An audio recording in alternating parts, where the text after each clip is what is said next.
Okay, we're Okay. live. We're rolling. What's up, guys? We are on or we are here at Behind the Camera, episode 37, with one of my longtime bestest buddies. Pretty much the guy I always assimilate good driving to. I don't mean, don't take that Not to lately. your, don't take that to your big head. Yeah, we'll get into that, but We'll get we into got that. Alex Jagger tonight. It is Alex Jagger, not however anybody else, likes to think about that. And we got Brandon over here, another good buddy. And yeah, how's everybody doing this fine evening? Oh, Doing I'm doing good. great. Is this on YouTube too? Or is this just Yeah, Discord? no, Okay. it's on. Yeah, We're just in I don't Discord to I don't talk. know. You're not yeah, supposed to we're say that? laughing. No, it's What? fine. No, you can. No. It's fine. You can show Yeah, your we can say whatever. boomerism. That's okay. Yeah, are we on YouTube? Sorry. I get it. I'm old. Are we on the Twitters? Yeah, so that actually, how old apparently that we are, but our friendship is almost the same age as how old Brandon is. That is a pretty wild thought because it really is close to his age. Brandon, what year were you born? Oh, 04. Holy moly, yeah.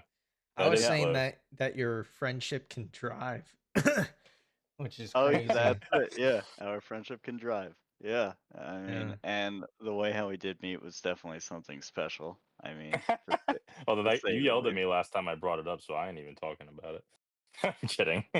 Well, he yelled at me originally, jokingly, because out in the seventh grade, her and I, or his sister and I, had a relationship of hugging and holding hands in school, and yeah, I walked her to the bus the one time, and she was asking if I wanted to come over, and then there was Alex yelling at who's this ginger.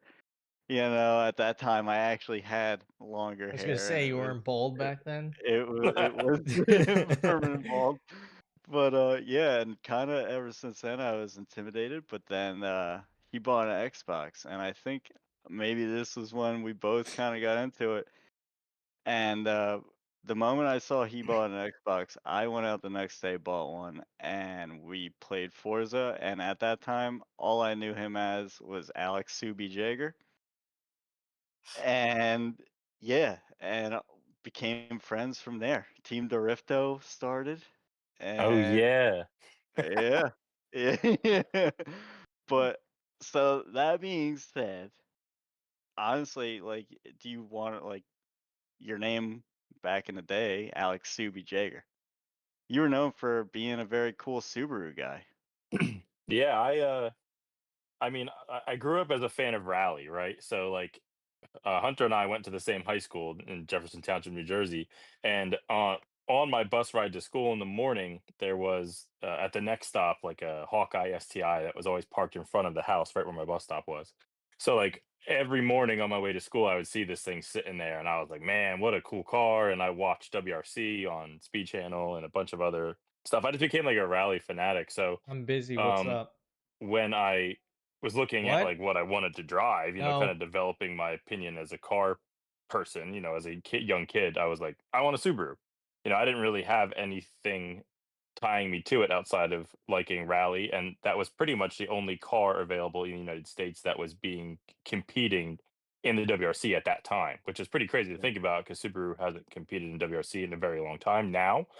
But back then, showing my age, they were, and that's kind of what got me into Subaru so much. So I was fortunate enough to scrounge up the funds and stuff to get a STI when I was in high school, an '04 WRX STI, and was definitely the best worst thing that my parents ever let me do.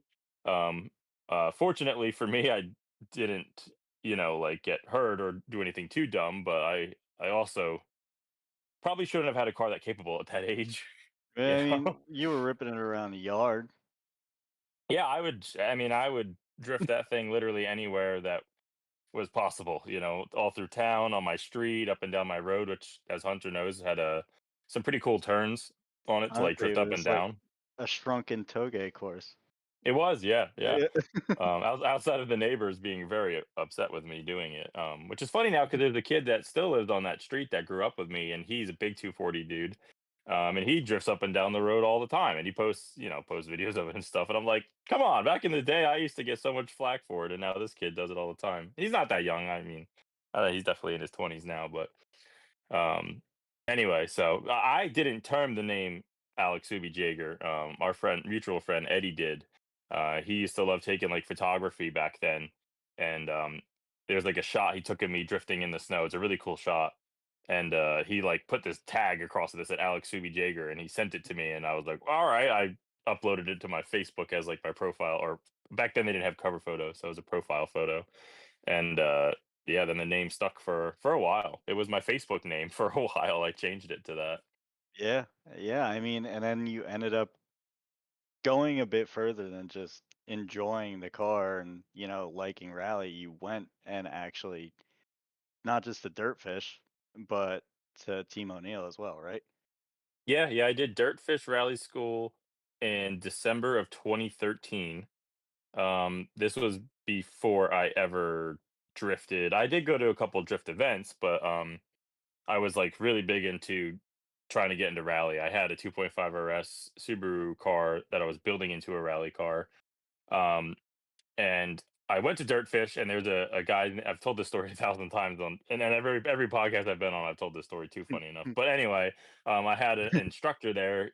His name was Winston DeWart, and he was like, "Dude, all you want to do is drift. Like you're just hanging the e-brake and you're drifting, and like you're doing all this like you're not really focusing on speed as much as you are as sliding." At Dirtfish, and this was in Subarus, STIs, all-wheel drive stuff. At that point, I didn't really drive much rear-wheel drive at all. Um, so I went home and I sold, as I funny enough, I like bought an Xbox because I I made this is this you know young mindset. I wasn't really that young. I mean, 2013. I was like 19 years old or whatever, 20 years old, and I wanted to get an Xbox really bad, and I had Xbox 360, but I wanted one, and I made it like a whole thing. At the time, my ex-girlfriend and one of my family bought it for me for Christmas, and I've probably heard this story so many times, but I was so mad. The next day, I went and bought one for myself the day after Christmas, and then I like posted it on like my Instagram or something saying this, that I got an Xbox, and then right away Hunter slid in my DMs, and he was like, "Oh, like let's do some drifting," and it's kind of the rest of history. Funny enough, from there, we spent. I mean, I can't even tell you how many thousands of hours we probably have spent on Forza. Yeah. Between building liveries and building cars and drifting and all the different Forzas, all the different motorsports and all the different horizons. Like, it's crazy to think just how much time there was, and because of before drifting, because of that, like I just fell in love with drifting even more. Like between what Winston said and like playing it on Forza, I know I was playing it with a paddle; it wasn't a steering wheel, and all the crazy cool stuff like you guys do now. But back then, it's really all I had, and it's all I Yeah. had access to.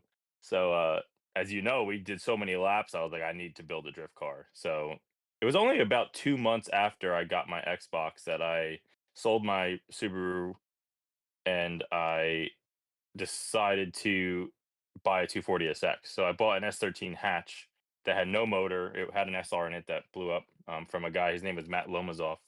Unfortunately, he's no longer with us. He passed away a couple years ago from a pretty crazy fight with cancer. But but anyway, I bought the chassis from him, and we slammed the car together. It took like, looking at it now, it seemed like it was like the longest build in the entire world. Yeah. Um, but But it was like pretty in quick, reality, it really wasn't that long. Like I bought it especially. January of es- 2014, and I drove it. The first event ever for myself was in August of 2014. So it wasn't. It was only 8 months later. Yeah, Not bad at and I all. mean for the year that we were doing it and just where we're doing, like, wasn't in a shop or anything. Just Yeah. we didn't know, or like I still don't know what I'm doing, but like you're a good mechanic, and it's like, all right, well, this should work. Well, I guess we'll see. Like, Yeah, it was like I had friends that were like Club Loose regulars, you know, like with Mike Vogue Yep. and Joel and like a lot of those dudes. So like I just picked their brains. You know, I reached out to Mike Vogue and I was like, "Hey, dude, like, what should I do?" He's like, "Buy one JZ VVTI." You know, he sent me what radiator to buy. He sent me like what swap, all this kind of stuff. To at that point, one JZs were just starting to be a mainstream. You could buy parts to swap it type thing. It's crazy to think about it now because you could buy kits for everything, but back then a lot of it was custom fabrication. So like Yep. I remember I bought Get Nuts Labs. You probably remember this. I bought Get Nuts Labs motor mounts, Get Nuts Labs transmission mount. Um, and I'll never I posted if we dug hard enough, you could find it on my Instagram. I was such a fangirl that when the motor mounts and trans mounts came in, you know, from Forrest Wang, I remember I posted it on my Instagram, like all fangirling that he had a handwritten thing with my name on it. I was like, "Oh my god, Forrest Wang," you know what I mean? Like, I got these motor mounts from him, and I was like total fangirl on Instagram. It's pretty funny to think about it now. Um, Yeah, Forrest Fastberg. yeah, Just Faust. yeah, it's come That pretty was far, but yeah, I went to Dirtfish that April of 2014. So while I was building the car, um, and funny enough, the day I left for Dirtfish, I went to Supercross at MetLife Stadium. And at Supercross that day was Ryan Turk and Vaughn Gittin Jr. They were doing demos in the parking lot. And I tell Ryan this story, like I talk about it all the time now because it's crazy to think about it. But like I remember I waited in line, I walked all the way up to talk to JR and Ryan Turk. And JR was really busy, but Turk wasn't as nearly as big of a name as he is now. yeah. He obviously still was in pro and was, you know, it was at the beginning growing of his trajectory of Yeah. his career, kind of. Maybe So with like like Yeah, the retax and Turk stuff. everything, or what even yeah. exactly is when he still had his S13 Yep. that said retax and stuff. And he talked to me for so long. Like he was such a nice guy. We talked about the car I was building. We talked about the Jay-Z. We talked about all this kind of stuff. We talked about Club Loose. And it was just like the coolest thing ever. I'll always remember that day so much because he took so much time to talk to me. You know, he didn't really have to do that. You know, it just always stuck with me. Yeah. So yeah, then I went to Dirtfish right from there and Nice. did some rally stuff. But I didn't actually compete in a stage rally at all until I'm trying to remember. It was the next year. 2015. Yeah, Yeah. it was like July of 2015, which I did 3 stages and blew a motor up. So That was New England. it was New England Forest Rally. Yeah, I spun a bearing in my SR20 and my other. So I know we're jumping around a lot here, but I also had this great idea to build a 240SX rally car in the same year that I started drifting, which is crazy. Like I think back of it all the time now. Like back then, I think my average paycheck a week was like $380 a week.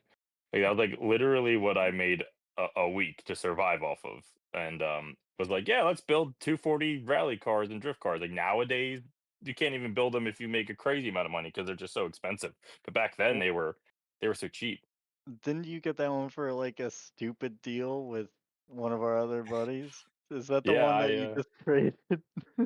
I traded Yeah. a Trek bicycle for a 240SX hatch that had an SR in it.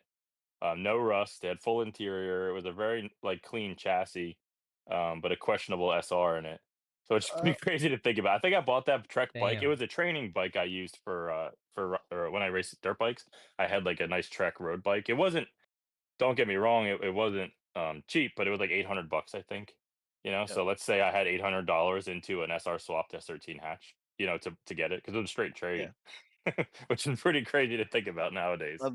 I'll never forget just sitting there like when you got it and you're like, I don't know how good the motor is, how healthy it is.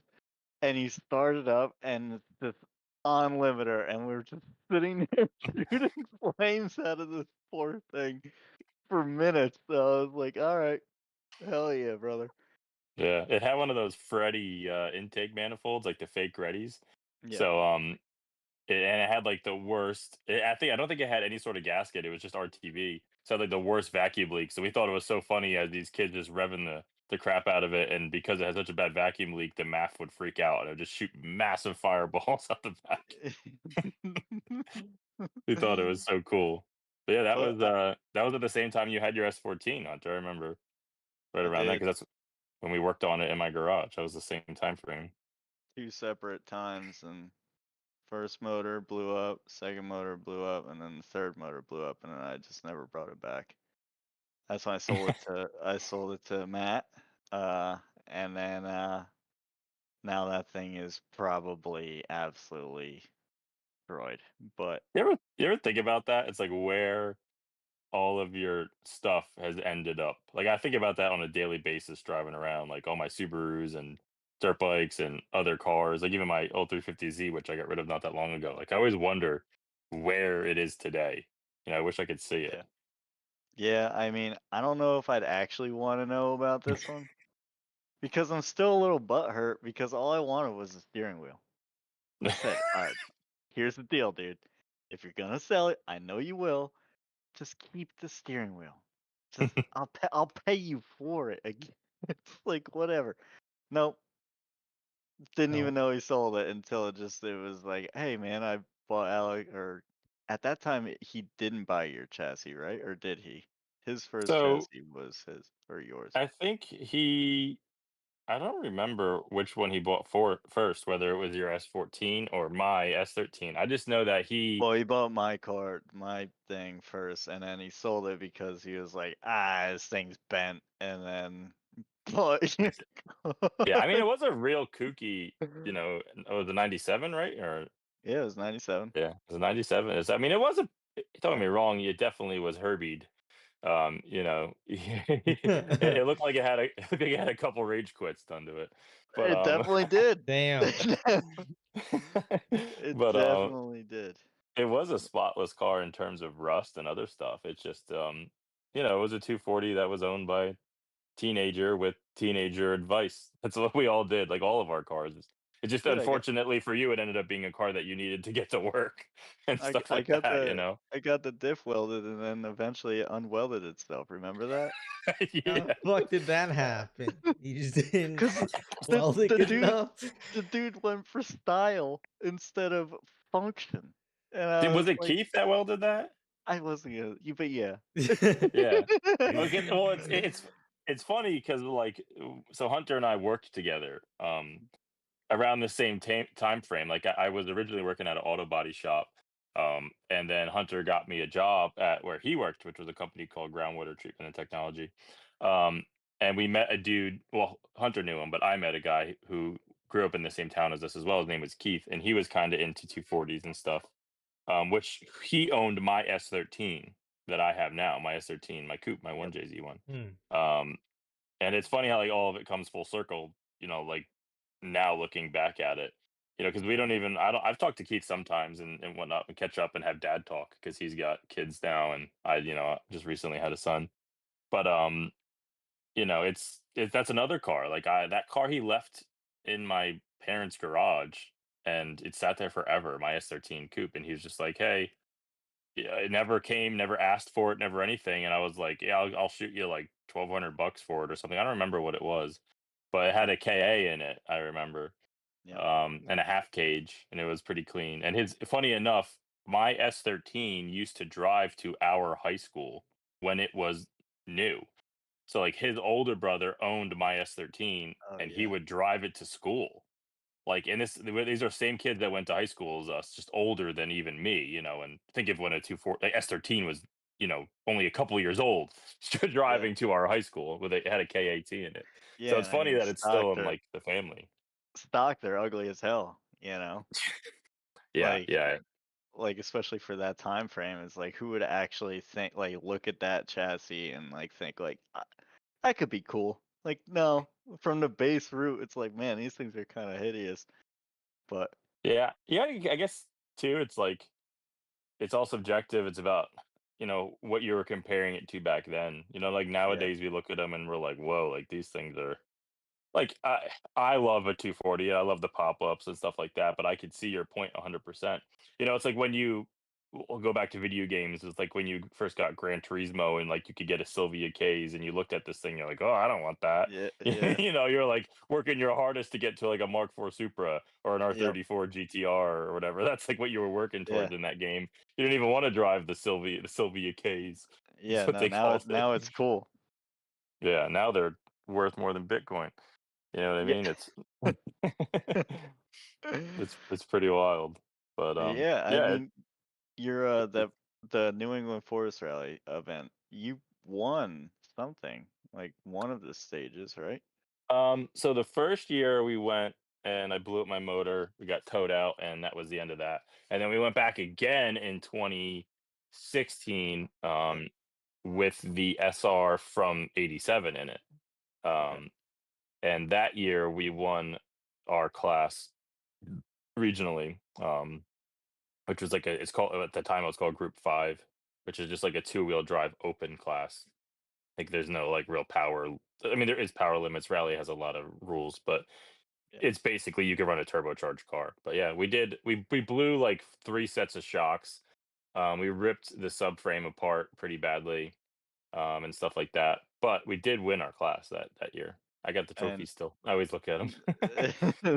that was you and Ryan, right? Samantha. Actually, no. So that year was me and one of my friends named Matt James. Okay. So Matt James co-drove for me at that event.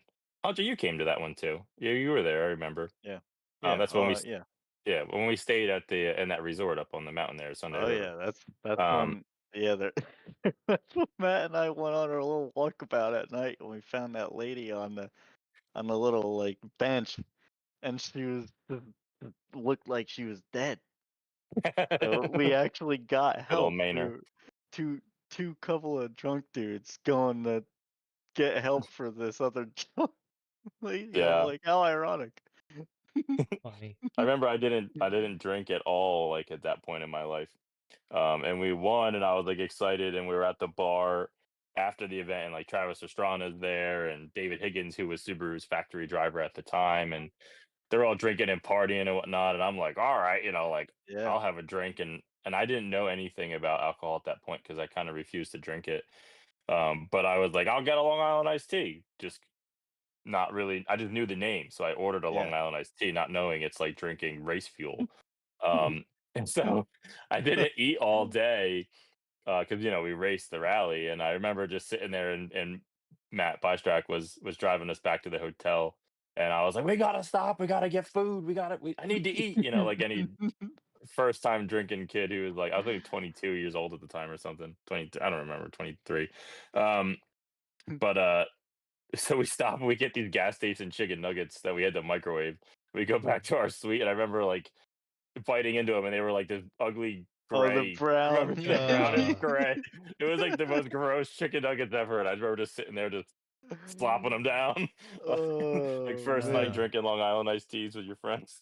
that was definitely a turning point, I think, in the Forrest Faustberg world. Was that being around all those legends too will bring out the party in anybody, especially when you're Yeah. seeing them have a good time. It's like, damn, all right, Yeah, I whatever. just said this. I said this on the Jacobs podcast last week, which isn't out yet, but I said the same thing. I was like, man, one thing I learned becoming a pro FD driver is that I should have, and I mean this in the right way. I should have partied harder growing up. I should have like prepared for it, because they party in the good ways, like grid life parties, just hanging out, playing games and whatever, just hollering at the moon like in a fun way. Um, Yeah, as you know, you've been there for him, Hunter. But it's I don't know. It was just a funny thing. Like, should have partied harder because back then I was just so focused on like I don't know racing, and I was anti drinking, anti every. I still haven't smoked anything in my entire life or anything like that. yeah, So um, I was very dedicated to trying to take it seriously. Like I with whether it was racing dirt bikes or drifting or rallying, like I just put all my eggs in those baskets that I didn't really want anything else to jeopardize it. And then once you realize that everyone that is really good at it, for the most part, still like figures out how to like have a good time and let loose a little bit in the right kind of ways. yeah. You're like, oh, okay. Yeah, I You know mean, what I mean? that was like also one of the things that I had noticed. Like when I had first actually gone to your house and you step 1 inch into your room and it's just covered in off-road, like dirt biking or quad trophies, all the like plaques. literally your whole walls were just covered. So like, when did you like start competing in that stuff, and then like ultimately like leading into like now your FD career? Like, how did this like all begin?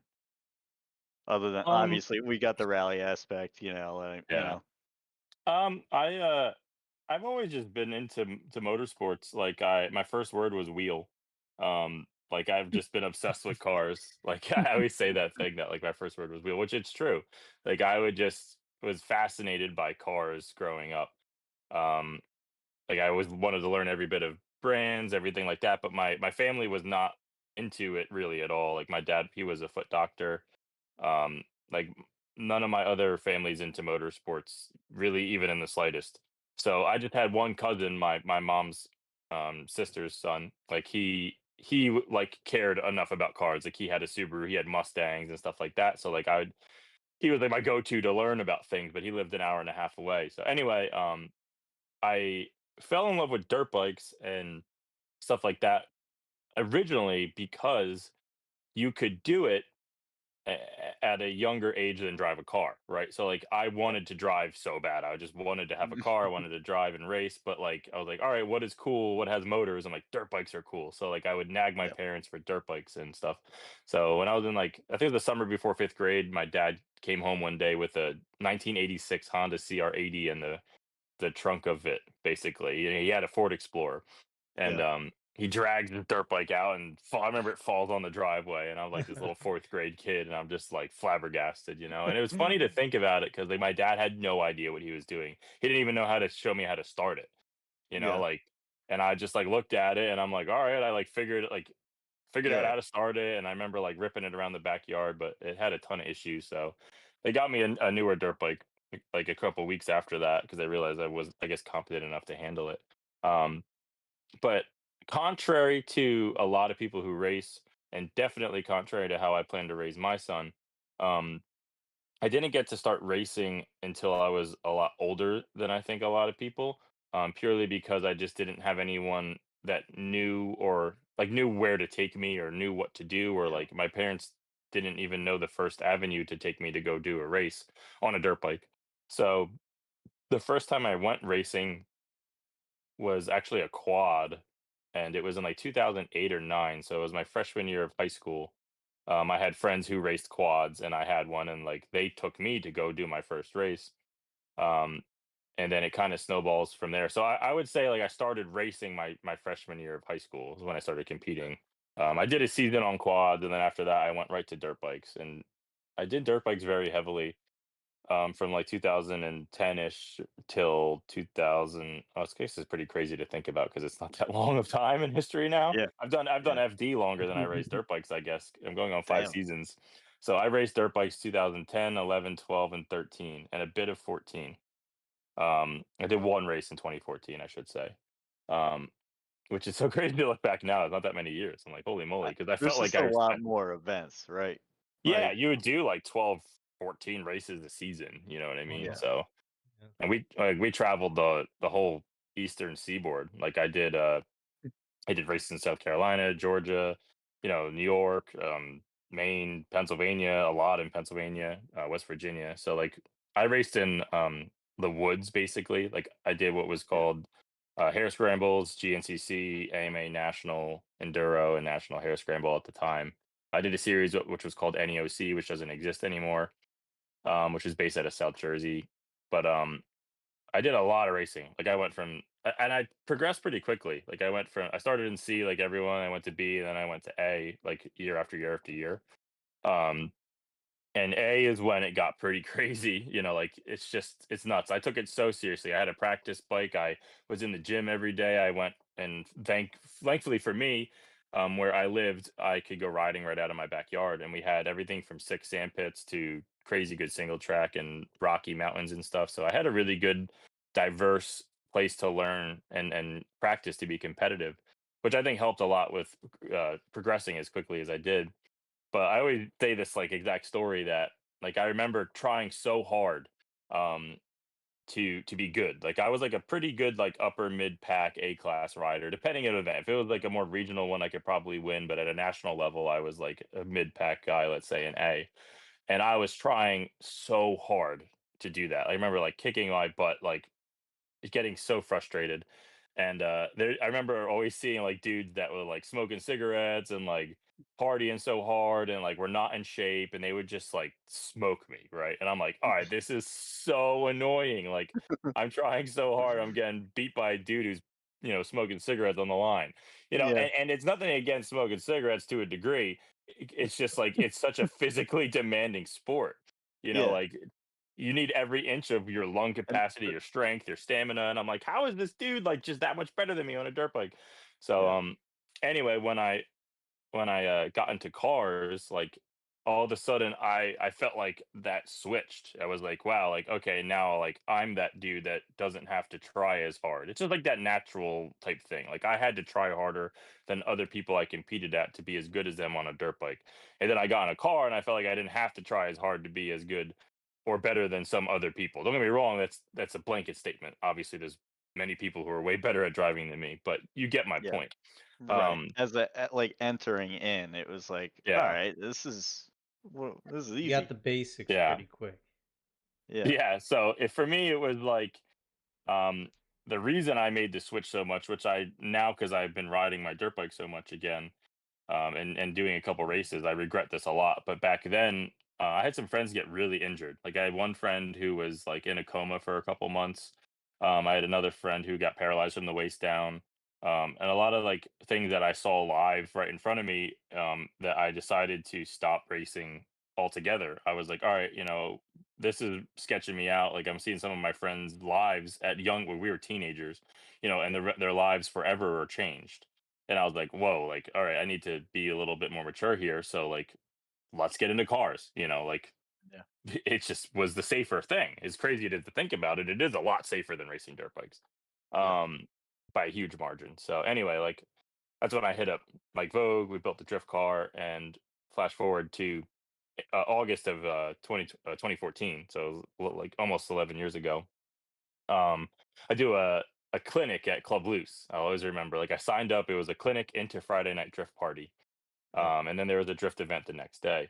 So I sign up and I trailer my 240, down to the track. I've never even driven a rear wheel drive car like at all in my life. We finished the car the night before. It got wired 3 days before that in Mike Vogue's parents' driveway, um, by Joel. And I was like, all right, let's just go figure this out. So I always say this. I was just talking about this the other day, funny enough. But at a Club Loose clinic back then, like the head guys like Matt Petty and Tim and everyone, they'll like walk you around the track and they kind of like give you like a play by play of what you're looking to do. So like I'll never forget. I can't say it without laughing. But we like walk up to the very first turn, and the track was a lot different back then. Funny enough, at English Town. But anyway, Petty's like, so what you want to do is you want to like hang it out wide, and you want to stack up with your bros, and then you want to get the fuck out. And I'm like, I'm like, so, so so then we walk to the next turn. I'm like, all right, I'm like taking notes. I'm like, all right, hanging out wide, stack up with bros, get out of Get there. the fuck out. I'm like, so we get to the next turn. He's like, all right, boys, so you want to hang it out wide, you want to stack up with your bros, and you want to get the fuck out. And I'm like sitting there, like, all right, got it. All right, so first turn, second turn, it's just like Yeah. so funny. So we get to like the hairpin, and he's like, all right, so here's the hairpin. This is crucial. He's like, you want to hang it out wide, you want to look out that window, make sure all your bros are there, and then get out of there. And I'm just like sitting there cracking up. I'm like, all right, I gotta, let's go Yeah. drifting. So it was pretty funny. Like we were all sitting there, and it was you start on backtrack basically. It's like your first, your C track layout type thing, and it's for those who don't know, it's basically just like one sharp turn into a big open sweeper that is pretty hard to link if you don't have a decent amount of power, into like another right hand almost hairpin. And I remember Mike Vogue, he was like, if you could link, that stretch without manjing your first time, he's like, you're going right to B class. And I'm like, well, all right, whatever, sounds good to me, dude. Like, I don't know. I've done a lot of burnouts and a lot of like playing around like street drifting and stuff, but sure, I'll give it a try. So, A bit of Forza at um, this point, it's like I know a little left foot brake here and there. yeah, I knew what I was doing from Forza because at that point we had, like we said before, we had so many hours on Forza that like Yeah. I understood so many basic like theories of drifting at that point. So anyway, I linked the whole track. I like make the sweeper without monging and all that, and everyone's like, "Oh!" They're like, there's the dude Vasco. They're like in his face, like Vasco, you can't even do that without monging. You've been drifting for whatever, how many years at the time. Poor Vasco. I love him to death, but it was like he was getting the brute end of that stick at that time. Um, and anyway, so I was like, all right, cool. They were like, save your tires. We got to, the next day wasn't a drift event, it was a private day. They're like, save your tires, let's hang tomorrow and, we'll just drive low key. And I was like, cool. So I just hung at the track and, chilled with everyone and whatnot. And I think that event is where I met Billy Petro. Because I was wearing a Dirtfish hat and I was sitting there, and he's, for those who don't know, he's a big rally guy who also drifted at Club Loose, but he's very crucial in this story to why we are sitting here at all right now talking about this stuff. Um, but at the time, he's like, "You're wearing a Dirtfish hat," and I was like, "Yeah, I am." And he's like, "We're gonna be friends," and I was like, "Cool." Sounds good, dude. Because he was into rally, and there's not many rally people at drift events. So anyway, the next day we go drifting, and it was like a few laps in, and they were like, "All right, you're gonna follow Angerman and Wagner," I think it was, and I was like, "Okay, I've done like 5 laps drifting. We're going tandeming. Sounds good." So we're like, I remember it was Wagner, then Angerman, then me, and we do a few laps. Just we kind of did that all day. I did some laps with Joel. I think I did some laps with Vogue, and they were like, "All right, next event is Freedom Moves. Just sign up for a group." And I'm like, "Cool, sounds good. Sounds like a plan to me. We'll just go right to a group, I guess." And the rest of that is kind of history. To make the rest of it really short, at least until we get into FD, was I started working for Billy Petro at his shop called Broken Motorsports. It was or it still exists, but it was a Subaru like heavy shop, like basically in terms of general repair, maintenance, performance upgrades to full blown rally car builds. But we also maintain and stored customer cars as well. Um, I started working there February of 2015, I think it was. I think After I around there. Yeah. Yeah, because I brought my 240 SX rally car to him to get caged, and I was working with you, Hunter, Yep. and it was winter time, and what we did, at least what I did, Hunter got to sit in an office, but what I did, I was outside in the I freezing think cold. I think I quit at that Um, point too, and yeah, you were by true. yourself. I think you were all by Damn. yourself. We didn't have any Yeah. more TIFF. We didn't have TIFF Tuesdays no more. Oh yeah, Tips Tuesdays. They had some good cheeseburgers. Um, so, so we worked in a quarry, and there was nothing nearby. So It we was had either, we had a strict I had a strict 30-minute lunch break. We had to fly to this place. It was like Tiff's Burgers, and we would eat burgers and rip back before I'd get in trouble. it was either pizza Um, or burgers. yeah, Wow. every time. We had no time to sit down and eat. We'd have to eat while driving, and Hunter was always mad about that. Um, No, it's not about this dude could house food so fast. He could shoot 2 times, and it's just like that's good. I've had to have the Heimlich on me 5 times now. So I Get you better mean, have at actually. chewing, Hunter. What are we doing? yeah, I gotta count to 30 in my head. Yeah, Damn. apparently But you're right. yeah, Hunter's the type of kid that you have to wait 30 minutes before he swims because he will cramp. Um, probably. I I figured. might. That's I crazy. might. I might. Um, so yeah, I started working for Billy, and I worked there for a few years before getting into what I do now, which is Snap On. Um, but that's a longer story in itself. But anyway, at Broken Motorsports, um, Billy drifted. Our other friend that worked there, Justin, drifted, and then another close friend of ours, Brandon Bowling, which obviously everyone in this chat, like between Brandon Gardner and Hunter, they know who Brandon Bowling is. Because again, he's also a reason why we're kind of sitting here right now. At least why I know who Brandon Gardner is. I know him Yeah. thanks to Yeah. Brandon. A lot of Kind of why Brandons I'm going on sitting here here. too. It's Yeah, just it's pretty crazy to think about it. yeah. But anyway, so I met and became close with Brandon because he stored some of his cars there, and he would pit with us at Club Loose events. We had like a whole corner at Club Loose. It was just like it's like, I know it's such a boomer thing to say, but it's like when we had the best times, we didn't even know it was the best times. You know what I mean? Yeah. Like that's that Bringing saying. an Xbox, blowing it up Um, at the track because of generator surge or something. yeah, we'd have Xbox set up in my trailer. And it's funny is like then I didn't drink at all, so like it wasn't even like that kind of partying. It was just Yeah. hanging out with your friends, talking about cars and drifting, and so um, I started competing in 2015 at US Drift in a stock 1JZ S13 hatch. It had like I didn't know anything about car setup. I mean, I couldn't stress to you how little I knew about car setup. I just knew I liked drifting. So my first event was a we can dive into it if you want, Hunter. I know you're Yeah. dying to make fun of me. So we we decided to go to Hyperfest. It was man, I didn't even But think about telling you this. I didn't tell this on the Outer Zone podcast. I should have because it's kind of humbling to think I about. didn't realize Um, that you were going this direction. yeah, I but you totally know forgot. exactly where I'm going now. Yeah, So now I know. so the first competition I signed up for is US Drift at Hyperfest at VIR Speedway. Um, and it's just a huge party. It's like Grid Life essentially, just it's Hyperfest. So um Hyperfest decided to have a burnout contest, and everyone signed up for it. Like Forsberg was there. Forsberg did it in the Infinity. Like I remember he set the brake pads on fire with 3 people in the car, just melting the tires off. It was just all this like crazy burnouts. And here I am in my little purple S13, and I'm like, I'm gonna do the burnout contest. So I was in my setup for the next day, and my car was pretty gripped up and it didn't make a lot of power. And I wasn't like the type of person to just destroy my car in a burnout contest like a lot of people will. So I pull in all timidly and try to like do a burn. They give you like 3 chances. I like dump the clutch, the car just pushes the front tires. I back up, I dump the clutch, the car just pushes the front tires.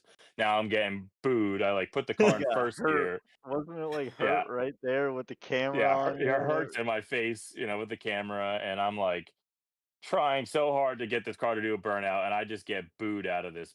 It was like a bowl, essentially, like a big asphalt like bowl in the ground, Yeah, and with the they had and like in jersey the centers, barriers around it. yeah, in the center was jersey barriers, and I got booed out of a burnout contest at my very first drift like competition, and my ego was so hurt. Like I'll never forget how upset I was that day.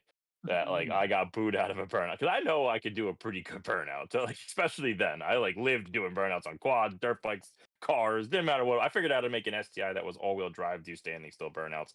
That was still all wheel drive at the time with the front axles in. So I lived for burnouts.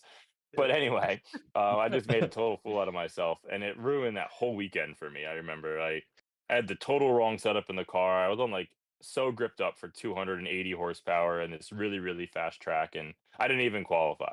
It was a really rough event for my very first competition. So then the next event was US Drift at Wall Stadium. Which there we showed up a little bit more prepared to a degree. Same car, but we knew more about setup. So I qualified seventh and I or eighth, and I know I got knocked out in the grade eight I missed against that one. yeah That was a against good old Miro. liquor store. Yeah, yeah. So yeah, I that was like a good showing. I blew a hole in my radiator in practice, and Bystrack was at that event actually, and he went and he got JB weld, and we like JB welded my radiator back together. It didn't work because anyway, I ended up doing my like battle with no coolant in the car, and I still drove the car for a while after that, after it hit like 300 degrees. But but anyway, Good old um, Jay-Z's, dude. yeah, and then I stopped competing for a bit to do rally. So Yep. right after that event, I decided to whiz bang the rally car together, do rally. 2016 was all rally with some drift events for fun because at that point I sold my hatch to Bystrack, who just got back from the Marines, and he wanted to get into drifting. So we bought 87, and I would drive that while pursuing rally. So then it was like 2017. I or 18 is when I really started to make a push to try to compete again in drifting. Um, we did a couple like shootouts. We did US Drift shootout again at VIR, which I did a lot better that event. Was there a I don't burnout remember where. contest? I didn't do it. Yeah, he refused. I told him, Yeah, I was like, redemption, dude, you got yeah. this. I refused there, but that was the event that Brandon Sorensen, funny enough, won his pro license, and he was 14 years old. I remember he won it battling Bystrack. Funny enough, Hmm. Yeah. um, and yeah, I think he had like 5 one more times with Dimitri. I had it one more time with Mike Power. It was a fun event. Sorensen's Um, car was just incredibly faster than anybody else off the line. oh, it was a Yeah, different ball game than what all of us brought to go do this event. yeah. And there was like It's 80 people that signed up. It was nuts how many people were there for this shootout. Um, so that was like 2019. I did a couple more shootouts, and I just like I had like the dumbest luck slash the least amount, like not the right amount prepared. My car was competitive enough, and I was a good enough driver to do well, but like I didn't put enough emphasis on dotting every T and crossing every I. If you get what I'm saying. so so You had me I in the first half, I honestly. know, right? I was waiting for you to give me a funny look after that. But as you Yeah, know, it made me I think. the best I finished was like fourth in a shootout, which was one place out of winning a FD license, and I was pretty like annoyed with how drifting was going at that point because I put a lot of money into it, and a lot of time, and I had like Shooting my shooting S13. It made belts a ton of all power. It was over. a nice car. Yeah, it was just like it was frustrating to say the least. So then 2020 came around and COVID hit, and I also like popped a head gasket in my motor during COVID. I probably shouldn't say this, but during COVID, we would just drive at the track a lot. We'd all hang out and go drifting. So, Yeah. we were drifting like I think it was the stadium actually. The FD stadium was like the first time I drove it, and I blew a head gasket in my car, and my car was wrecked at this point. It needed to be like gone through so badly after a few seasons. Like the body panels were wrecked, like suspension just needed a good go through, arms needed a good go through. It didn't hasn't been aligned in God knows how long. And then it popped the head gasket, and it was like a 550 horsepower, 600 whatever horsepower JZ. So and it was stock minus like Yeah. the turbo and stuff. So it needed a good go through. Um, and I was pretty much done at that point. Like I needed a break, which, as you'll learn, I didn't do at all. I started dating my now wife, and she's like a competitive. You guys know this, but not everyone knows the story. She's a competitive wakeboarder, and we went to a gambler because Bystrack competed in it. He built like a new car because he unfortunately wrote off my old S13 hatch. It wasn't his fault, but he Sure did did though. did crash it pretty badly, and Yeah. and he wanted to do a gambler. So we did the very first gambler. We went, me and my wife, because she wanted to see a drift event, um, and her family came and stuff like that. And she was like, "Wow, this is really cool. Like, I want to see you do this." So I was like, "All right, well, my car is pretty clapped." So so I like just get I get the head decked, I put, head gasket on. I didn't touch anything else on the car. I just put the motor. I didn't even get it retuned. I didn't do anything. Um and I remember I just bought a stack of tires, and I was like, "Here we go. We're going to a gambler." And I told my wife that, Shayna, that she was going to be my spotter. So we signed up for that. We win the event, my very first event that I ever won, and I will never forget that day. That was like it was cool because there was a lot of what I considered really good drivers, that I Yeah. had to go through. Like I think that event I had to go through Kenrick, like he can obviously drive. I had to go through Yep. Squirt. I don't, I know I had to go through I Matt, think which was pretty crazy. yeah, that was a good Um, battle. That was such a good yeah, one. Anytime that you guys drive, like it's anyone who's with their friend driving together, it's always such a good time to watch. But like I feel like specifically the East Coast guys, like the English town guys, when they get to drive together, it's a different type. yeah, I agree. I know I had to battle um, Oh Nate yeah, with Chen, that. and I had to battle Yep. Christian Nelson. Um, and I remember having to go through like all these people that were all pretty rippers and whatnot. And then I had Matt to go to the finals, and then I had Mike Vogue in the finals, which is crazy because it came full circle. Like Mike Vogue was kind of a mentor to me for drifting. He helped me build my first car and everything like that. And he wasn't a big competitive guy, but he was just such a good driver. Um, he should have competed more than he did, honestly, or has, I should say. But I guess it's just his choice. And it was just so cool to battle him in the final. He drove his Corvette so well, and I got the win, obviously. And that event was so special, not only because it was my first win, but because I was standing on the podium with Matt, who is my best friend. He was the best man at my wedding, and Vogue, who's just such a good friend to me as well. So it was such a cool like first win. It's very very nostalgic, and looking back at it now. And that snowballed this crazy thing of now being an FD. Um, we signed up for another shootout, which we got third place at, and won my pro license. And Nate Chen also won his license that event. I think Alex Looklighter won his license. A few other people did too that didn't end up using it. Matt got his license there.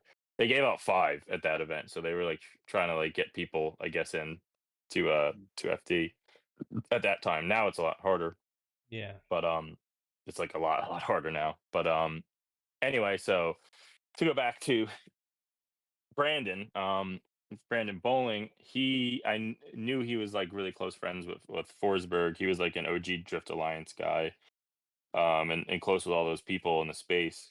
So I reached out to him to get his like opinion because I wanted to do Formula Drift. Like I wanted to at least explore it at that point because we were on such a like a high from winning the gambler and then winning the pro license, and at this we still didn't do anything to the car. It was wrecked. It should not have been as competitive as it was.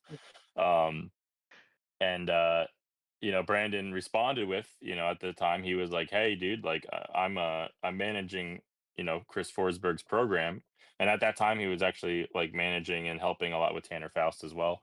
So he was like, and I'm doing stuff with Tanner and whatnot. He's like, let's have a phone call. um so I remember I call him, I was driving home from work, and he just kind of like asked me what my goals were and stuff like that, and it was very very very basic. It wasn't anything crazy. um Yeah. and he told me that Chris was going to be out at Englishtown at the next Gambler, for Jimmy Caldwell's birthday and stuff like that. And they were just hanging out like a club loose day, but it was the same weekend as a Gambler. So I went to that Gambler. I didn't know that Chris was in the stands watching. I just knew he was around. But anyway, so we went to that Gambler. We won that one as well. Um, and that was a really cool feeling. I was like, all right, here we go. Like we're really just on the right high. We won a Yeah. Gambler. We won our pro license. We won another Gambler. I'm like, this is what I needed in this sport. So the next day, like I remember we went to Chili's. We were celebrating at Chili's the night before and whatnot. And I drive back to my parents' house in North Jersey. I remember I stole the wheels off my daily driver 350Z just to have enough wheels to do the competition. So in front of the house was my truck, still loaded, trailer and all. And Brandon texted me and he was like, "Hey, dude, like get to the track right now." And I'm like, Okay." So I like rush out of bed. I steal wheels out of the scrubs that were corded out of the trailer to put back on my 350Z. I grabbed a helmet because I at that point Chris Knapp was doing some testing with his EcoBoost E46, and he told me I could drive it.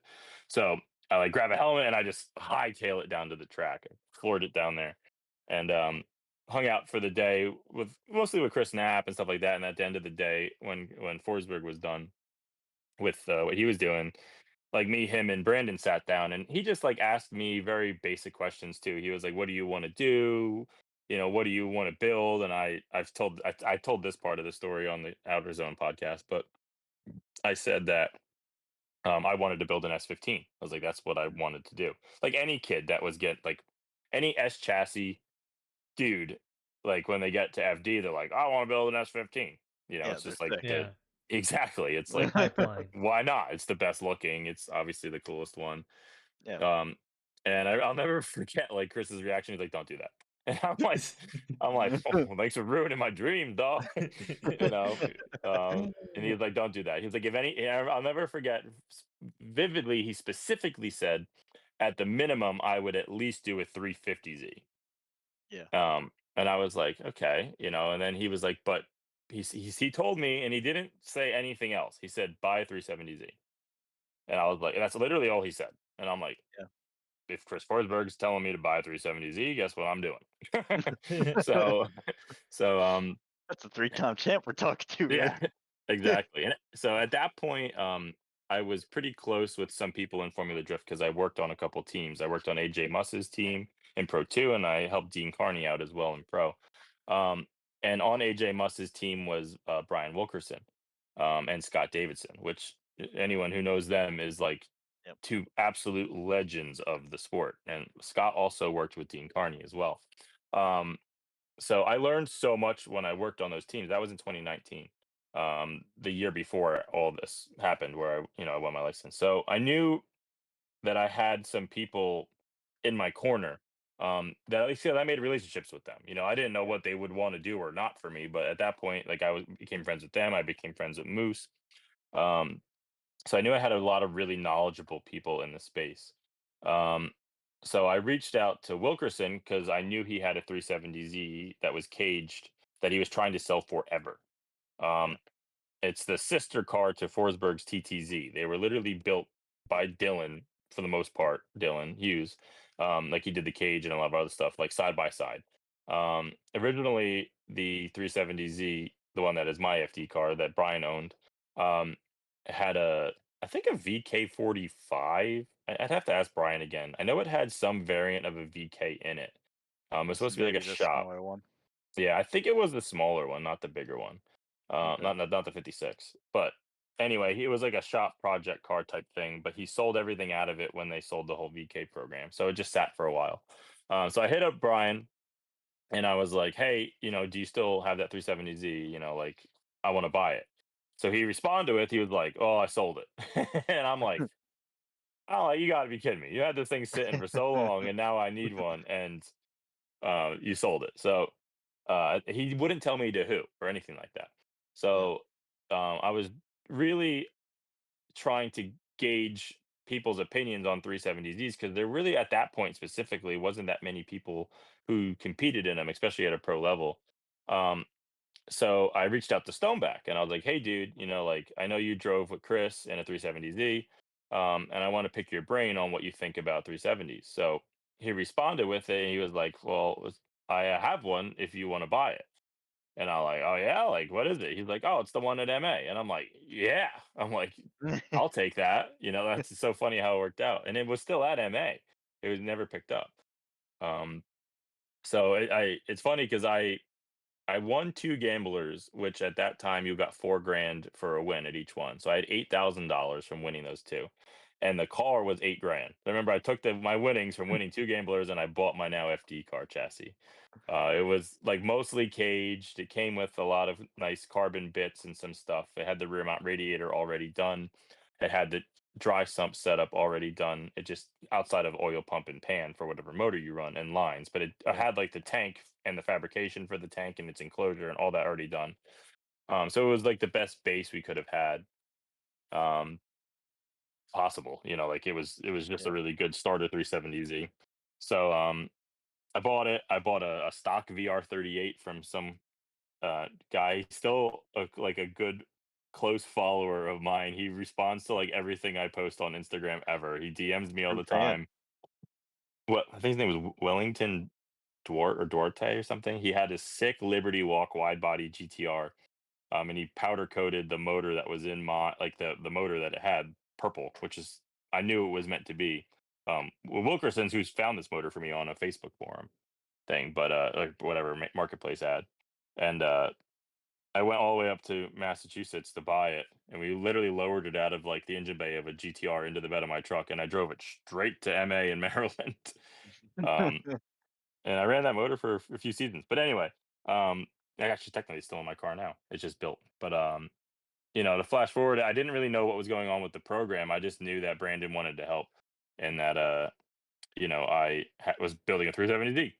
So it came to be the start of 2021, the year I was going to do FD, and I get a call from like Chris and Brandon Bowling, and they were both like, "Hey, this is the plan. Like, we want to bring a second car on. It's like a full, like, basically a factory ride. It's like, hey, we're going to manage all of your partner relations. We are going to get you everything that you need to make sure you get out there. You're going to pit with us. You're going to be a Forsberg Racing driver. The livery is going to match. Nos is on board. You're going to be backed by Nos. All this kind of stuff. And I was like, I just told this literally last week on the Outer Zone thing, but I remember I sat in Jack's driveway in my truck and I just bawled my eyes out. I was like, how did this happen? Like, how was I this lucky to get this, opportunity? Like as Hunter knows, we went to high school together. I definitely didn't grow up like a lot of people in the sport that just have endless funds to go and do it. I had to Yeah. really, really make it happen. Um, this people were saying something on my story about me right now on this live show. Anyway, it's kind of funny. So anyway, yeah, so that's kind of like how that whole started. They were like, "Hey, this is how it's going to be," um, and then it was just the absolute craziest year of my life after that. I didn't talk about this part on the Outer Zone thing. We kind of dived off into other stuff, but it was like such a crazy um, year. They were like so adamant on the second car thing, and I it almost seems like a fairy tale, right? Like I got flown out to California. I got to do testing in one of Chris's cars at Willow Springs. I was there for the Altima being debuted and like all this crazy stuff that I was like a 15-year-old myself was like mind blown. It would have been mind blown. Like you would never been able to tell myself back when Hunter and I met that I was going to be doing this. Yeah. Especially with the kind of backing and support that I was able to get. Just and it was really just from you know people that I met is really what it was. It's just all Yeah. connections that I made between Brandon and everyone else that it was, and being a little lucky and fortunately, I guess, skilled enough to get the results that I needed to make it to where I wanted to. So that's why I always like I say to everyone, to so many people, it's like if you want to do something like and you can't just pay your way to do it, which I still don't even always recommend, is like go out and make as many possible relationships as you can.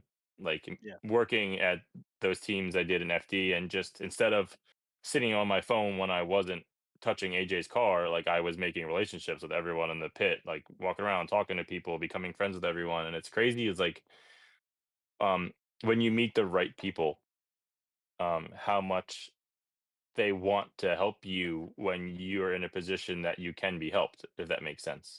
Like it was Yeah. so cool, like, and it shows to me, it's like, I think it's also why those people are who they are, like they're just such good people. Like I'm talking about, like, again, Brian and say Moose or Scott or even Forsberg in a way, like he didn't have to do what he has done for me up until this point. He hasn't had to have given me the opportunities I've had, you know. Yeah. Um, so it's really cool. It's pretty wild to say that I've been able to do all this now going on its fifth year. This will be my fifth season at Formula Drift, still with Forsberg Racing and whatnot. Same car. Yeah. Same car. Yeah. I mean, you have any changes coming to the chassis this year that you want to talk about? If you do.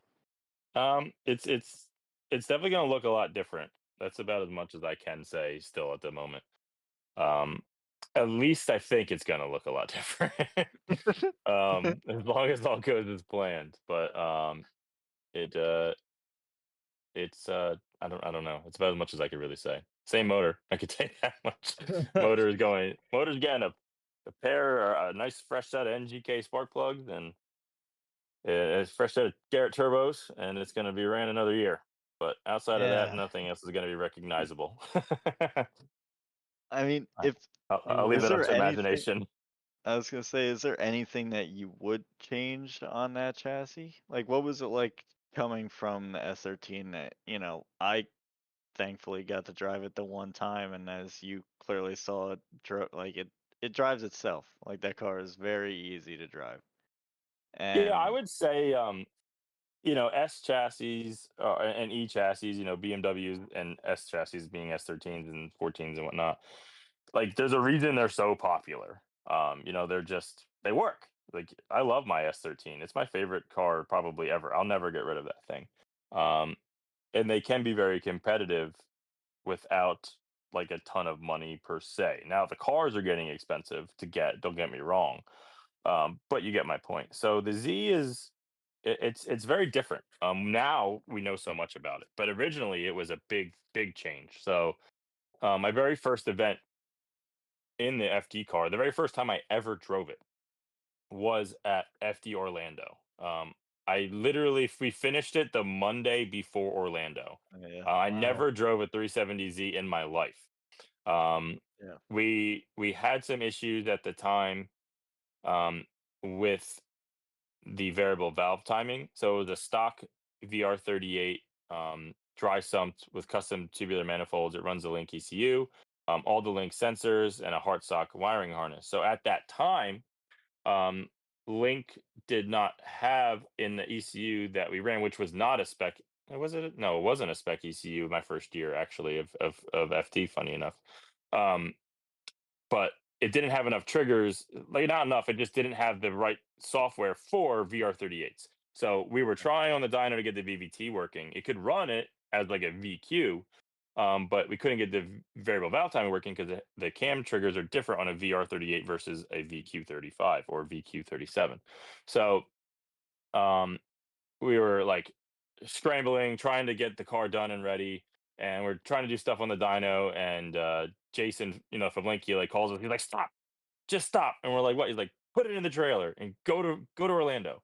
He's like, and we're like, "What do you mean?" He's like, we're not gonna fix it. It's not your mess up. Like we thought maybe it was like maybe a wiring thing or something else.